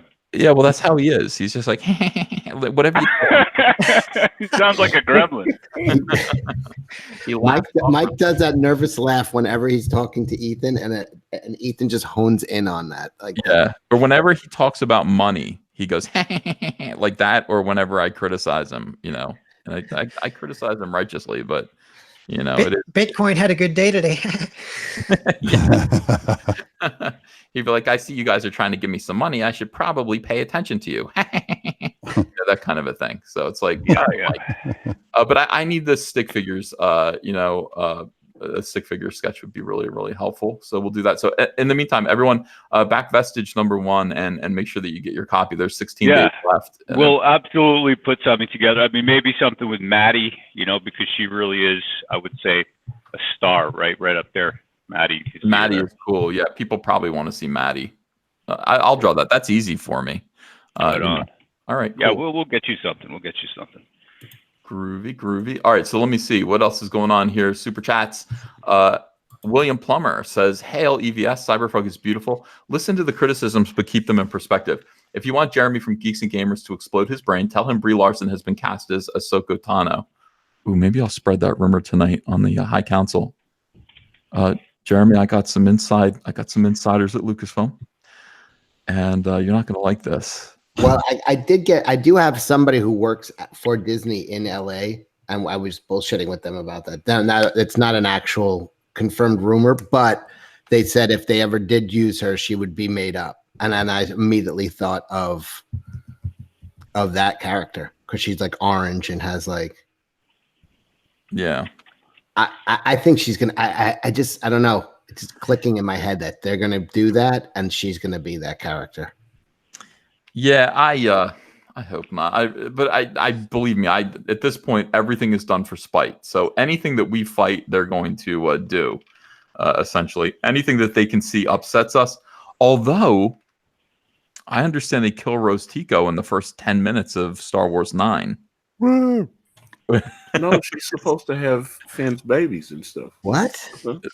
Yeah, that's what you would think. Like, honestly, if an SJW were involved, and J.J. Abrams is kind of an SJW, but not really. I mean, I don't know. I have a lot of respect for J.J. Abrams. I shouldn't say a lot, but I have some. I have more than Rian Johnson. Lost did a number on you. Yeah, I liked Lost, and yeah. I did. I liked it, and his ideas are intriguing. He just doesn't really follow through very well. Yeah. I also know how she's going to die in episode 9. If you guys, do you? How's she going to die? Another car accident. Oh my God. That's racist. No, but Brie Larson. I mean, not Brie Larson, but Rose Tico is going to go. And if SJWs were doing this, Rose Tico would become, Jedi Knight goddess, queen of the universe, in Star Wars 9. But Brie Larson's a different case, and seeing her hang out with Bob Iger at Disneyland gives me a creepy feeling. Like I just know they're doing something with her. That series is like kind of bipolar between JJ and Roundhead guy. Yeah. I feel like they maybe don't like each other because they keep retconning each other. Like episode or part 2 of the trilogy retconned a lot of part 1, and then part 3 looks like it's going to retcon a lot of part 2. Yeah, that's the feeling that you get, and all you really have to do is read all. If you're reading all the news stories and you're following along, like you just have to read between the lines. When Simon Pegg comes out and he's like, "I was hanging out with JJ," and when he saw what Rian Johnson did with Rey's parentage in episode 8, he was like freaked out. He said, "No, that's not what I." So I mean, it's like the fact that like Simon Pegg is coming out and saying that means there's probably a lot more going on behind the scenes. There's a team JJ and a team Rian Johnson. How does like $1 billion machine not have communication between these two guys too? I'm confused about that. But it's mismanaged from the top down. Kathleen Kennedy is absolutely the problem. But that is the way it is. I mean, what are you going to do? But at the same time, you know what it is? It's like when I see Brie Larson hanging out with Bob Iger, it gives me the same spooky feeling as when Renfamous is talking to Joe Quesada. It's the same kind of like, oof, like they're all in it together to ruin pop culture. It's like I heard a stat that YouTube lost, I think it was 70 billion from their market cap over the past few years, and this is as they've been kind of more censorious with particularly kind of like far right politics stuff. Yeah. So it's kind of like worrying that they say get woke, go broke, but it's like they don't care. They can always just print more money or whatever. Like money means nothing to them. Yeah. Jay Taylor says, "LOL at all the NPCs pretending that backers actually care about you releasing the CyberFrog intro online. So much cope posting." Yeah, it's just weird, man. Like they're like, how can we tear this down? Death by 1,000 cuts. Like, let's try every single angle here. So you pretend that the book is bad. You pretend that that posting the first chapter was something bad that Ethan did to the fans. Like, that's going to be your thing. And everybody let's try a bunch of different tactics and see what sticks. What's going to stick? Nothing. I'm so happy. And I think the backers are happy too. I'm worried about I hope they like the book. I'm worried about it. Doug tells me it looks good. Yep. That's good for me. I'm okay with that. And then I'm reading the 4chan response, which is about as probably honest and cruel as it's going to get. It looks like it's 90% positive to me. In fact, 90% glowingly and surprisingly positive. Like they're like, whoa, this looks great. That works for me too. You want to criticize my writing? My writing's going to get better. It is. It really is. I'm going to be working at it because that's the part I kind of enjoyed the most. It's weird. And I've told you this before. You're a natural writer because you put on a show. Everyone's a natural writer because you tell stories already. So you're already a storyteller. Mm-hmm. And there's not that big of a difference between putting it down on a book. Probably you might even be thinking about it too much when you write for a book, but you're just a natural storyteller. And that's really all people want is just like, tell me a story. You're going to sit down and go, this is CYBERFROG. Look, this is what happened to him. This is the kind of things he'd say right about now. Yes, Doug, yes, that's exactly right. It is storytelling. It's like campfire. It's so fun. It's like, I have a story to tell. Now, it's a scary thing when you don't have a story to tell and you're telling the story anyway, which is what I think about 100% of the comics coming out now. That's right. Maybe 98% find themselves in the situation of being in. But yeah, having a story. RBT says, you hope they like it. How are you not confident in your own work, you low T soy boy? I thought of it that way, you know. Get on him. Look at them. They're on you. Yeah, I know. Oni Burns says, I got life lessons from a guy in a Dom DeLuise mask. Realized a life lesson and lost my credit card. Realized I lost my credit card. Indie Dave Comics says, Dire Straits called. They want to write a song about you, Ethan. Thank you. Miss Meadow Kitty again. Thank you. Wow, $20 this time, or 20 euros. Says EVS and panel. I feel as though even if there was no financial gain, you would keep doing what you love. It is why people not only love your art, but enjoy you as people. You are the ram that breaks down the gatekeeper's wall. What do you think of that, Ro? I like it. I think you're. I mean, I picture you more as a human ball of energy, right? Pure energy, burning away the detritus that has encased the industry, like what they did to Han Solo, right? Yeah. What in the hell? Pulling it out of the kryptonite. That's it. Exactly.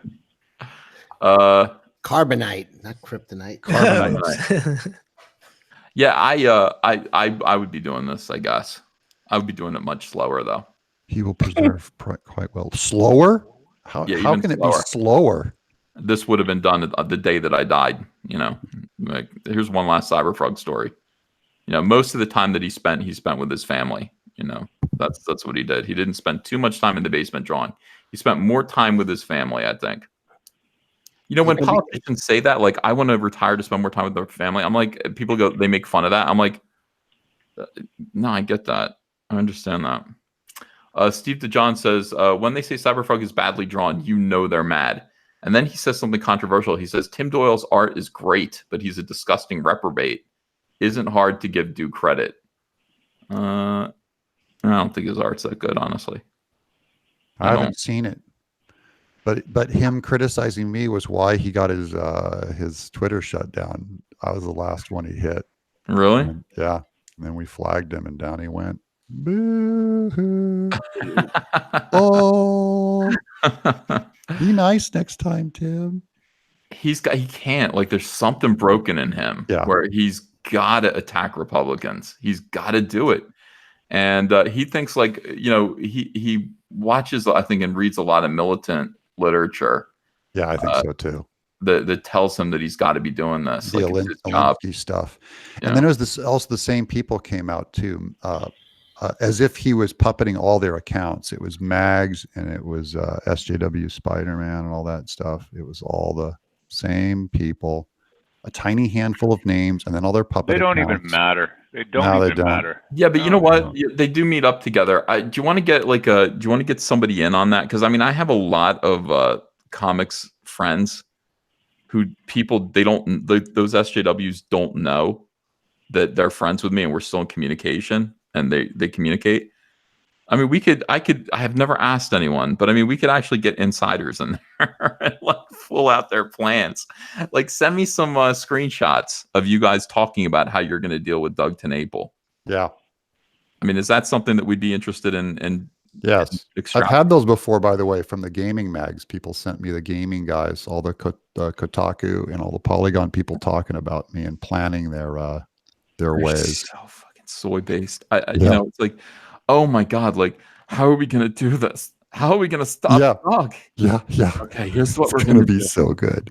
Yeah, like you're gonna do this. Don't do this anymore. This tactic doesn't work. We're rolling out this. Oh Yep. god. Nothing will beat Mark Wade's commands about the convention. When you find Richard Meyer, bring him to me. That's about as dope as Like it that is fucking great. Bring me Or the he head of clobber Richard you. Meyer. Yeah. What the fuck are you going to do? Oh No, my they God. sound like war campaign, right? When they say stuff like that. That's what we say. Find him and bring him to me. Yeah. Bring his head to me. Bring him to me. Right. And what are you going to do when he gets there? Sack gay, I guess. Yeah. Now, I just did a video about Mark Wade. I just posted it this morning. Mark Wade at the Las Vegas Retailer Summit decided that he was going to throw a comic book at Dennis L. Barger Jr., which is something else. Called him a garbage human, threatened him, told him to go away. You know, it's at the Retailer Summit. You're supposed to go around collecting literature, and Mark Wade was there representing humanoids. Listen, don't throw a comic book at me. Ow. You know, like, ow, that's assault, you know? So it's weird. Anyway, go watch that video. The guy did his whole, for people in the chat, he explained the whole situation. And Mark Wade's in on this. I mean, he's one of the guys behind all this, behind the planning. I saw them talking about me one time, like him with Jamal Eigel. And Mark Wade goes, "Don't worry, Jamal. Our ultimate plan will be realized." And that is Ethan Van Sciver saying, "Would you like fries with that?"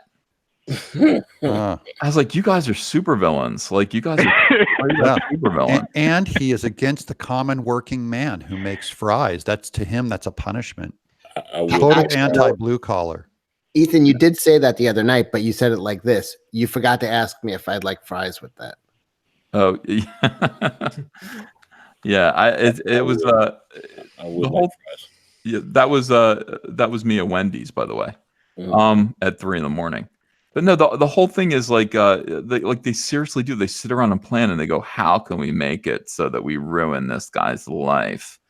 All right, so this tactic isn't working anymore. Like, they literally, one thing, Zach told me, he goes, you know, the greatest thing that you did was that you took that picture of your house and then also the pool, because like house with pool equals like a dream to most of these SJWs. Like, that is like wealth. That is wealth.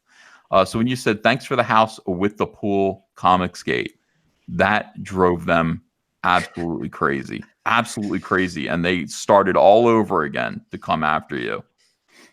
Well, because you didn't put the book out, but you're buying a pool. Yeah. Dare you? Anyway. They still think, I mean, the thing about that is also that's really weird. And I don't know how to do this yet. I thought about doing it, but then I went, am I just reacting just to them? But it's like, you know, the down payment for the house was given to me by DC Comics. And, you know, we talked about that when I got this check for putting Iron Heights in the Justice League movie. They sent me $100,000.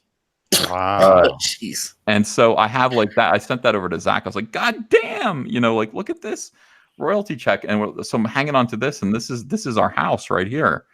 So, of course, you know, it's like that ended up being the down payment for this house, which was fantastic. And as soon as all the bills are paid on CYBERFROG, and we know what we made off of it, it's going to be pretty nice. But I mean, I would love to just be like, here is the receipt. Here's my royalty receipt from DC Comics. And this is what bought the house. So DC bought. No, don't prove anything to them. You don't have to prove anything to them. Well, no, that's what I want. they don't even use the truth. See, that's the thing. That's the reason. That's the difference here. You know, truth is our sword and our shield. Yeah. I know. The other thing. No one on this side sits around and thinks up ways to ruin Tim Doyle's life. Like, no one gives.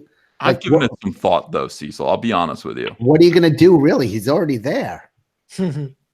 I've given it some thought, but then I just catch myself. Like, it's not, when you say, well, nobody's given it some thought, I can't say that. I can't say that I'm perfect. And I have not had moments where I go, what if I actually put some time and energy into damaging this guy the way he's put time and energy into damaging me and my friends?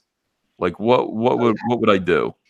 You ruin his life by succeeding. That's the most horrifying thing. That's the picture of the house. That's what it is. Just make comics. Be happy. When you see what their goal is, when you see Mark Waid saying, Mark Waid isn't saying my comic book job is the most important thing to me, and my like, that's not what he's saying. Mark Waid is saying what he wants is not to produce comics. Mark Waid is saying he wants us to be miserable. Yeah. So what Doug just said is exactly right. The way to defeat these people is to constantly make huge amounts of money on our Indiegogo campaigns. We're not here to own the SJWs. I didn't do CYBERFROG to own the SJWs. I did CYBERFROG to own this house and a pool. And that, living well, right? Yeah. Living well is the best scenario. Yeah. Let me give you a scenario. There's a fat girl in a blue wig who puts out 400 tweets a day. How do you ruin her life? How? I don't know. Where do you go down from there? She's already at the bottom. Yeah. How much lower are you going to take? She's sitting there. Fucking Yellow Flash was counting them up. It was the numbers are absolutely insane. It's her entire life. Yeah. You just got to try and push her to 410 a day. Yeah, so that's the thing. We'll see. Rainbow Brute, I'm beginning to draw the cover today, Cecil. So you and I are going to need to get on the phone. Oh crap! We are. Yeah, it's time to go. I'm not going to launch this until we get. Let's get 50% of the book done. It's going to be 48 pages. Maybe it'll get bigger, but I don't. I don't know. Maybe. Today? What? You want to talk today? Yeah, probably. I don't think I'm doing anything. I don't have any appointments today, so we can probably talk today. Okay. And really start to put this story together. I have some ideas. I'd be interested. I'm sure you've thought about it. We'll build Rainbow Brute and put that together. And this is for Rainbow Brute, right? What? Yeah.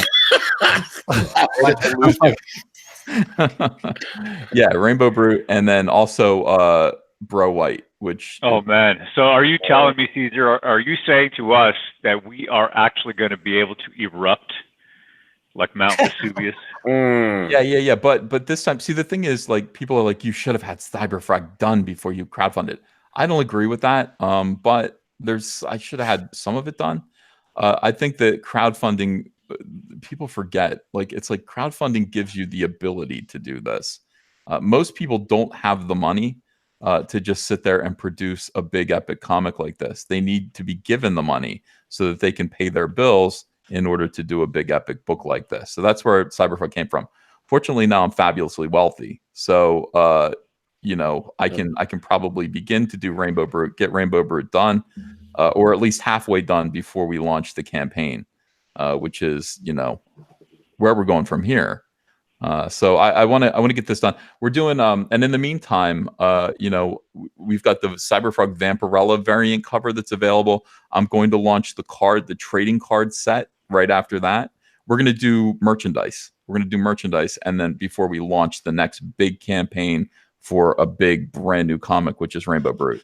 Rainbow Brute will be quick. We'll get it in. We'll get it out. It'll be done. And then we're going to do CYBERFROG Wreck Planet in time for the end of the year. But that's what I'm dying to do. God, and I'm already I've already got 5 pages of Wreck Planet done. So, oh wow, I'm see some of those, dude. I can't wait. I cannot wait. All of the stuff that I really wanted to draw for BLOODHONEY turns out it's going to be a Wrecked Planet. Like the early scenes that I conceived of CYBERFROG putting himself on the line for people, and all that stuff. All the hero, all the action stuff, all the blood and awful violence and stuff is going to be a Wrecked Planet. Like, look at this. Look what they did. Look what they did. Look at what they did to this world. And by the way, the Vespis, the Vespis are just like, what? Like, what do you mean? I mean, it's going to be, I'm excited about it. I'm going to talk to Doug about it. Doug, you're gonna be my fill-in for Dave Sim. Yeah. Now, Ethan, I have been wanting to ask you, since you drew Bill Clinton into CyberFrog. Hillary somehow survived the Vespas, didn't she? Maybe. I don't.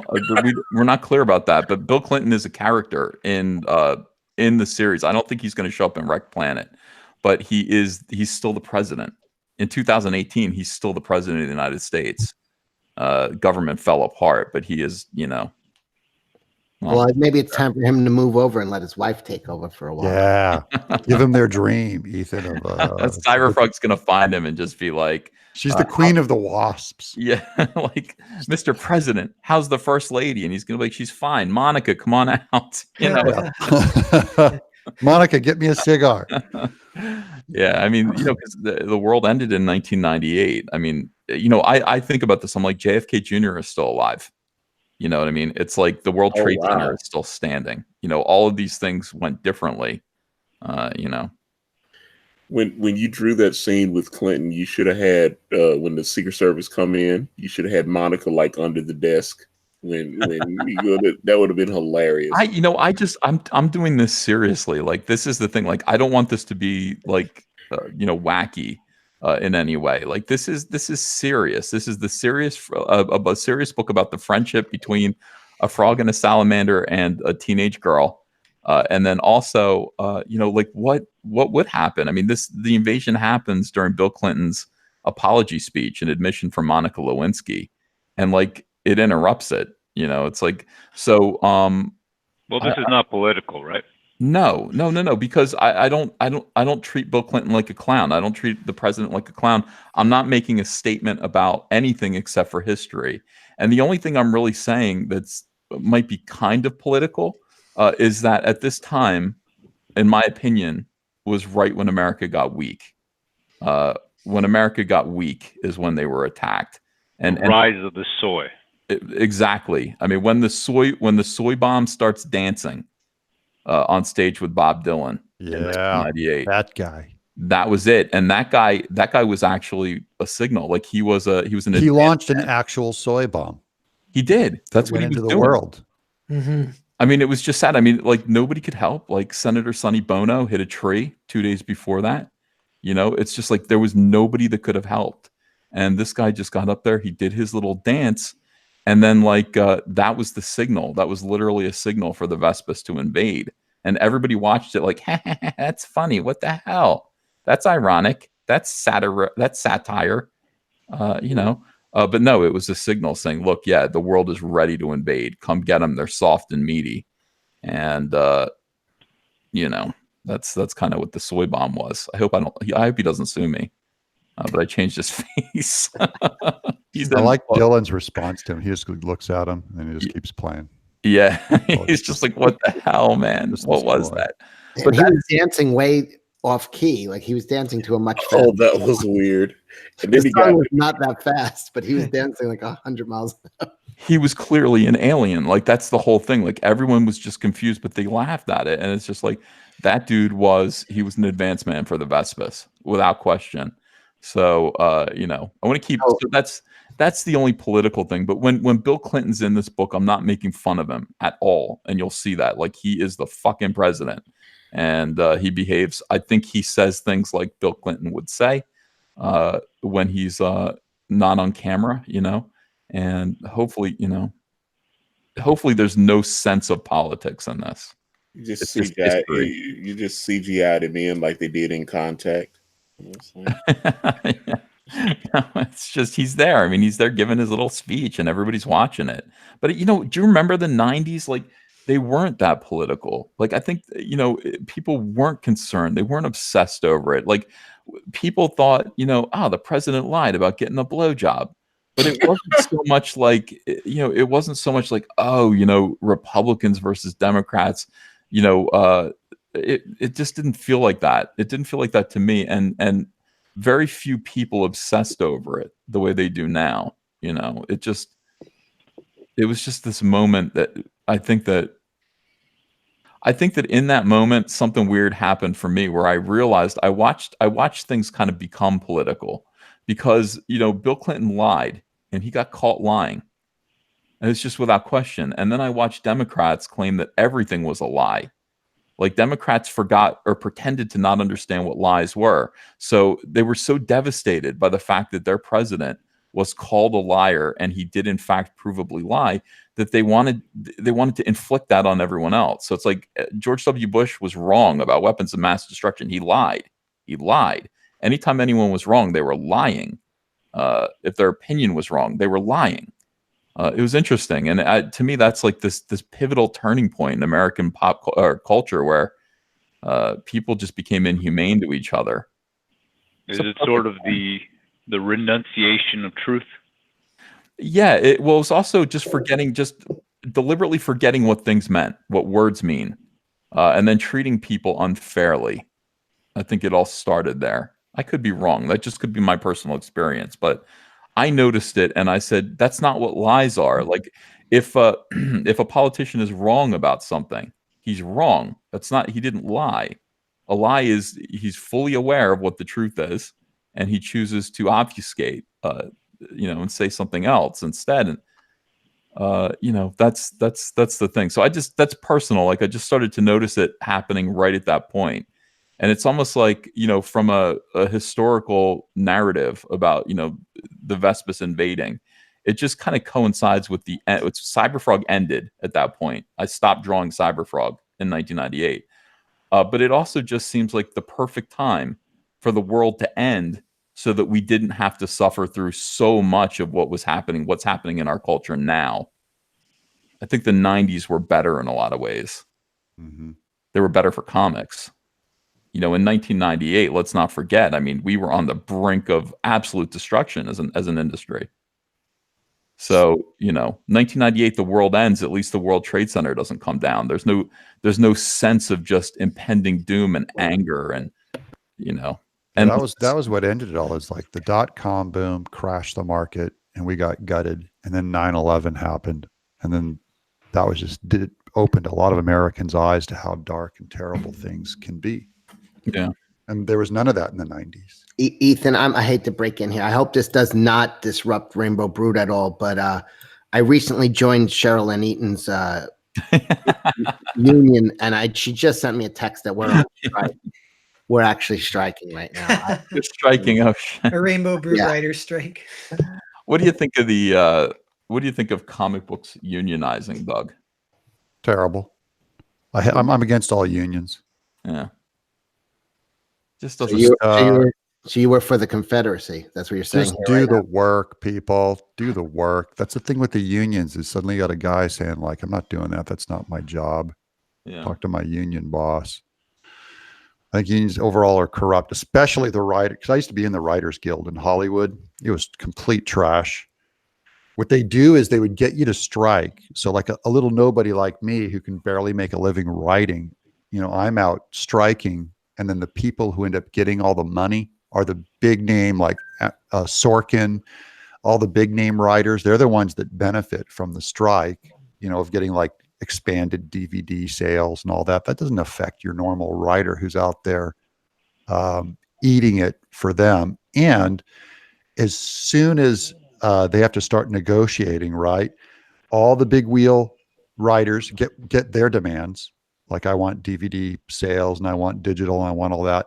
And the first thing they throw under the bus is, well, we're not going to touch animation. And they throw animation under the bus. So that was under the writing guild. I was always in animation. They always threw them under. And the animator, the soy leftist animators are so dumb. They let them do it every time and thanked them for it. Anti-union. Union's trash. I agree. I hate the idea of people not having to worry for their jobs. I really don't like that. I know that sounds nice. It's not good for anyone. And it's one thing when it comes to labor that's important. I mean, we need people to build the roads. We need teachers. We need the police. Yeah. It's another thing to think the arrogance of a creative industry like the comic book industry unionizing so that companies can't take advantage of this kind of sense of ebb and flow of trends of who's actually producing good sellable work and who isn't. I mean, it's evil. It's flat out evil. And it's beyond that. It's just delusional. The idea right now, Doug, they're fighting for housing. They want Marvel and DC to pay for their housing and healthcare. It's not going to happen. The industry's almost going to collapse, and now they're going to try to unionize it. Like, that's how you weaken a business. Spooky. Let's see. Miss Meadow Kitty again. Oh, wait, hold on a second. Let me back up. Miss Meadow Kitty says, Jeremy Quarter Speed makes fantastic review videos. If you put them at 2 times speed, ignore his useless drivel, wow, and dodge his ops, you get deplatformed for disagreeing with him. Wow, Miss Meadow Kitty, thank you for 10 euros. That's pretty hardcore. Hewick Gack says, why did Erica steal Adam Hughes' signature? I think that's a joke. You know, he's and she's You know, it's self-effacing. It's kind of funny. Adrian Stone says, Ethan, I followed you on YouTube because of your voice first and only found out about your art later. The tone of CyberFrog was pure EBS and it was good. #honest.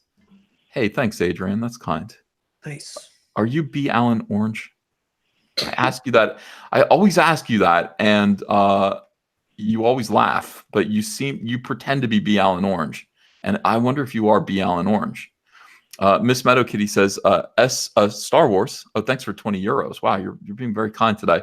Star Wars should reveal that Rey is actually a nobody and Rose Tico is the new chosen one. She is the descendant of Ravan and everyone's favorite character. Also, add a scene of Kylo being cucked by Finn. So hot and progressive with claps in between those. Well-read user says, hey, I'm in New York this week. Any restaurant recommends? Let me see. Well, what in New York? Cecil knows those. I go to steakhouses. Go to Old Homestead downtown in the Meatpacking District. Great steakhouse. They used to have what was it called? It was called like Lobster City Lobster. That was down by the NBC studios. Me and Andrew used to go there. They had like 6-7 pound lobsters, and they closed down. They had problems with the mafia.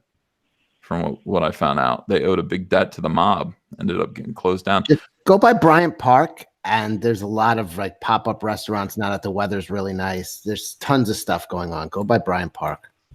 Bryant Park. Cecil, we're going to go out to dinner. I can tell you like to eat. I like to eat too. Seafood and steaks. Let's do it. Yeah. John Whalen says, if EVS gave up comics, he would be working as a park ranger, saving frogs, licking them, and stopping them from turning gay. #ComicsGate. Yeah, I saved a frog yesterday out of my pool filter, and I got him just in time. I've lost 2 frogs. 2 of them. You get in there, and like they're floating around, and you're like, I feel like a sense of sadness. I'm like, I could have saved you if only I'd walked across the lawn in my bare feet just an hour sooner, and instead you drowned. These toads, they don't belong in water. They drown in there.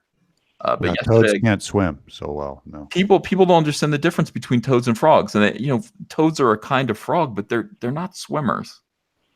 I have a frog dropped about 1,000 eggs in my pond 2 days ago, so now it's like becoming tadpole land. Ooh, are you against that? I'm not a big fan of this kind of frog. It's a biggish leopard frog. And then I also have bullfrogs coming. I'm trying to get the tree frogs to come and hang. I just pictured Doug in that pond looking at them. He's like a giant crane. Yeah, I am. I'm training them. All the fish think that I give them food, and all the fish are trained to come to me. Then when some big crane comes along who looks like me, all the fish think they're going to get food, and they walk right up to the crane and then gulp. Eat my koi. Yeah, I would like to have. Bullfrogs are not my favorite. I do like the leopard frogs, though. I like those. Yeah. Bullfrogs are just too big and they're noisy. Leopard frogs are cute, but the tree frogs, the kind that are in the wild down in Florida. Like I lived in Orlando, and I'd come home from work or something in the middle of the night, and there would be like they'd be on my doors. There'd be like 3 frogs sitting on my door. Yeah, stuck to it, and you go, oh. Free frogs, I had a tank of them. Yeah, I love those tree frogs. You can still get those as pets at like PetSmart. Liam Gray says, "Show everyone Soy Bomb. He is peak degenerate." LOL. Yeah, I want to know what kind of drugs he was on. They had to have been mushrooms in real life. Yeah, he definitely looked all shroomed out. He was on 1998 ecstasy, which was the best ecstasy in the world. Wow. In my humble opinion. Yeah, I'll take your word for it. Yeah. So Admiral Akbar. Do you guys know who Admiral Akbar is? Yes. It's a trap. Yeah, Admiral Akbar, the actor who plays Admiral Akbar, is very mad. Ryan Johnson mocked his career. Yep. What is this? What is it with these people and the big baby Trump thing? All right, here we go. Very sad about it. And he's complaining. He's saying, look, my name's Tim Rose. I'm the actor inside the Admiral Akbar suit. I was publicly humiliated by Ryan Johnson on my last day of filming The Last Jedi. He cried after 30 years of his life was turned into a joke. Can you imagine this, Ro?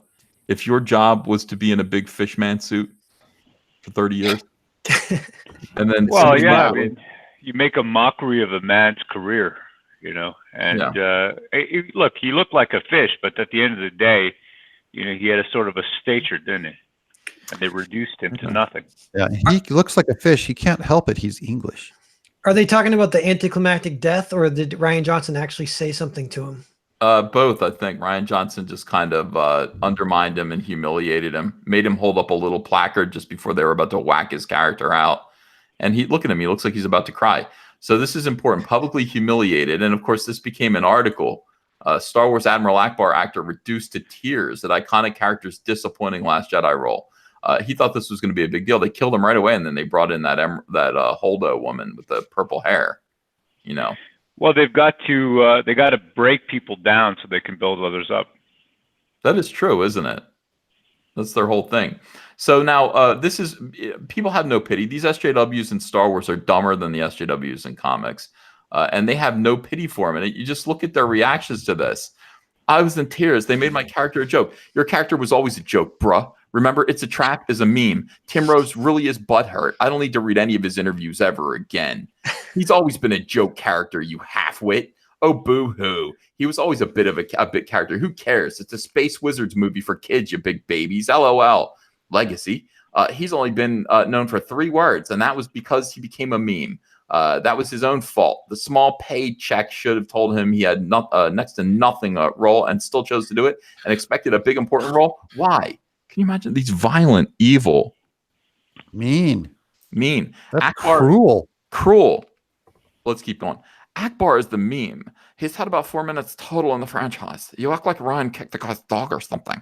Akbar is essentially a 6-foot toy. Memes made him important. No more death sticks. Akbar is the gag extra. Well, Tim Rose was wrong. I don't know why he'd be super important just because he was in half of one movie and literally his only memorable moment was saying, "It's a trap."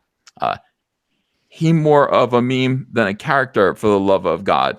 What is it with so much exaggeration? Doug, are these good or bad? He more of a meme. Okay. Admiral Akbar is the meme. A joke. He's not a character. He's basically a gag. This isn't disrespectful to Tim Rose, and Ryan Johnson isn't being a dick. Y'all need to grow up and stop being naive children who take everything at face value. Wah, Ryan Johnson was mean to Akbar. He was in the trilogy for 4 minutes. He is not glorified. He's not a fucking OJ. He's the glorified extra. He was the admiral. He was the admiral. You know, the things. A strong man doesn't need to break others down to reduce others to make himself look good. Instead, what he does is he raises others up. Yes. True. Truth right there, Ro. He is respectful. He sends the credit down is what a leader does. Mm-hmm. The admiral always. That's what people should do. Yes, send the credit down and actually, make people who are lesser than you, elevate them. Right, Doug? I mean, that's. Yeah. I just love this chat. How they have to straighten the whole world out. That's how they are. These people, these SJWs are crazy and cruel, and they all decide on something that I'm sure that not everyone feels this way, but this is the narrative that they've chosen to go with. So you have to read each one of their takes on it. Yeah, they're all saying the same thing in a bunch of different ways. Yeah. Hey, buddy, I gotta jump. I gotta eat breakfast. Okay, Doug. God bless you guys. Have a great day. You too. See y'all. See ya. All right. Joey Rosales says, he was not a major character in A Return of the Jedi. Lucky to be brought back at all. He was expecting a larger part in the new movie and disappointed himself by expecting more. Look at this. I could do this for a little while. Okay. These are all people saying the same thing. I like this one. Shut the fuck up. A man was having a lighthearted moment to rap filming, and Rose took it the wrong way. Fuck you. And any hyperbolic jackass who agrees with you. That's kind of Mark Wade-ish. Yeah. Why'd you say shut the fuck up to someone on Twitter? Why would you say that? Over Admiral Akbar. Well, because you've got a lot of angst in your heart, and you've got to release it somewhere. So, given a target, you dump your bile on it. I'm going to do a video about this today. I got to do 3 more videos, at least 3 more videos about not Rose Tico, about Brie Larson today.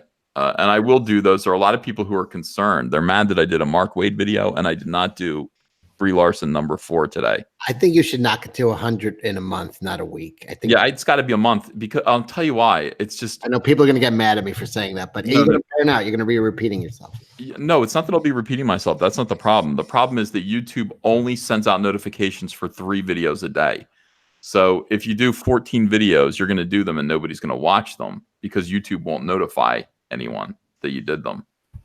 So, it's going to be really funny, except that it'll probably kill your channel. So probably 3 a day, and that would do it in a month. And I think that's probably best. And I'll never run out of material because these people, there's a whole article about her because she held a lightsaber at the Disneyland theme park. It's a whole fucking article. You're never going to run out. These people love her so much that they write articles about absolutely everything. Kick Cecil. I'm mad at Cecil. People are like, all right, no, go back. Yeah, you have to do 100 in a week. My bad.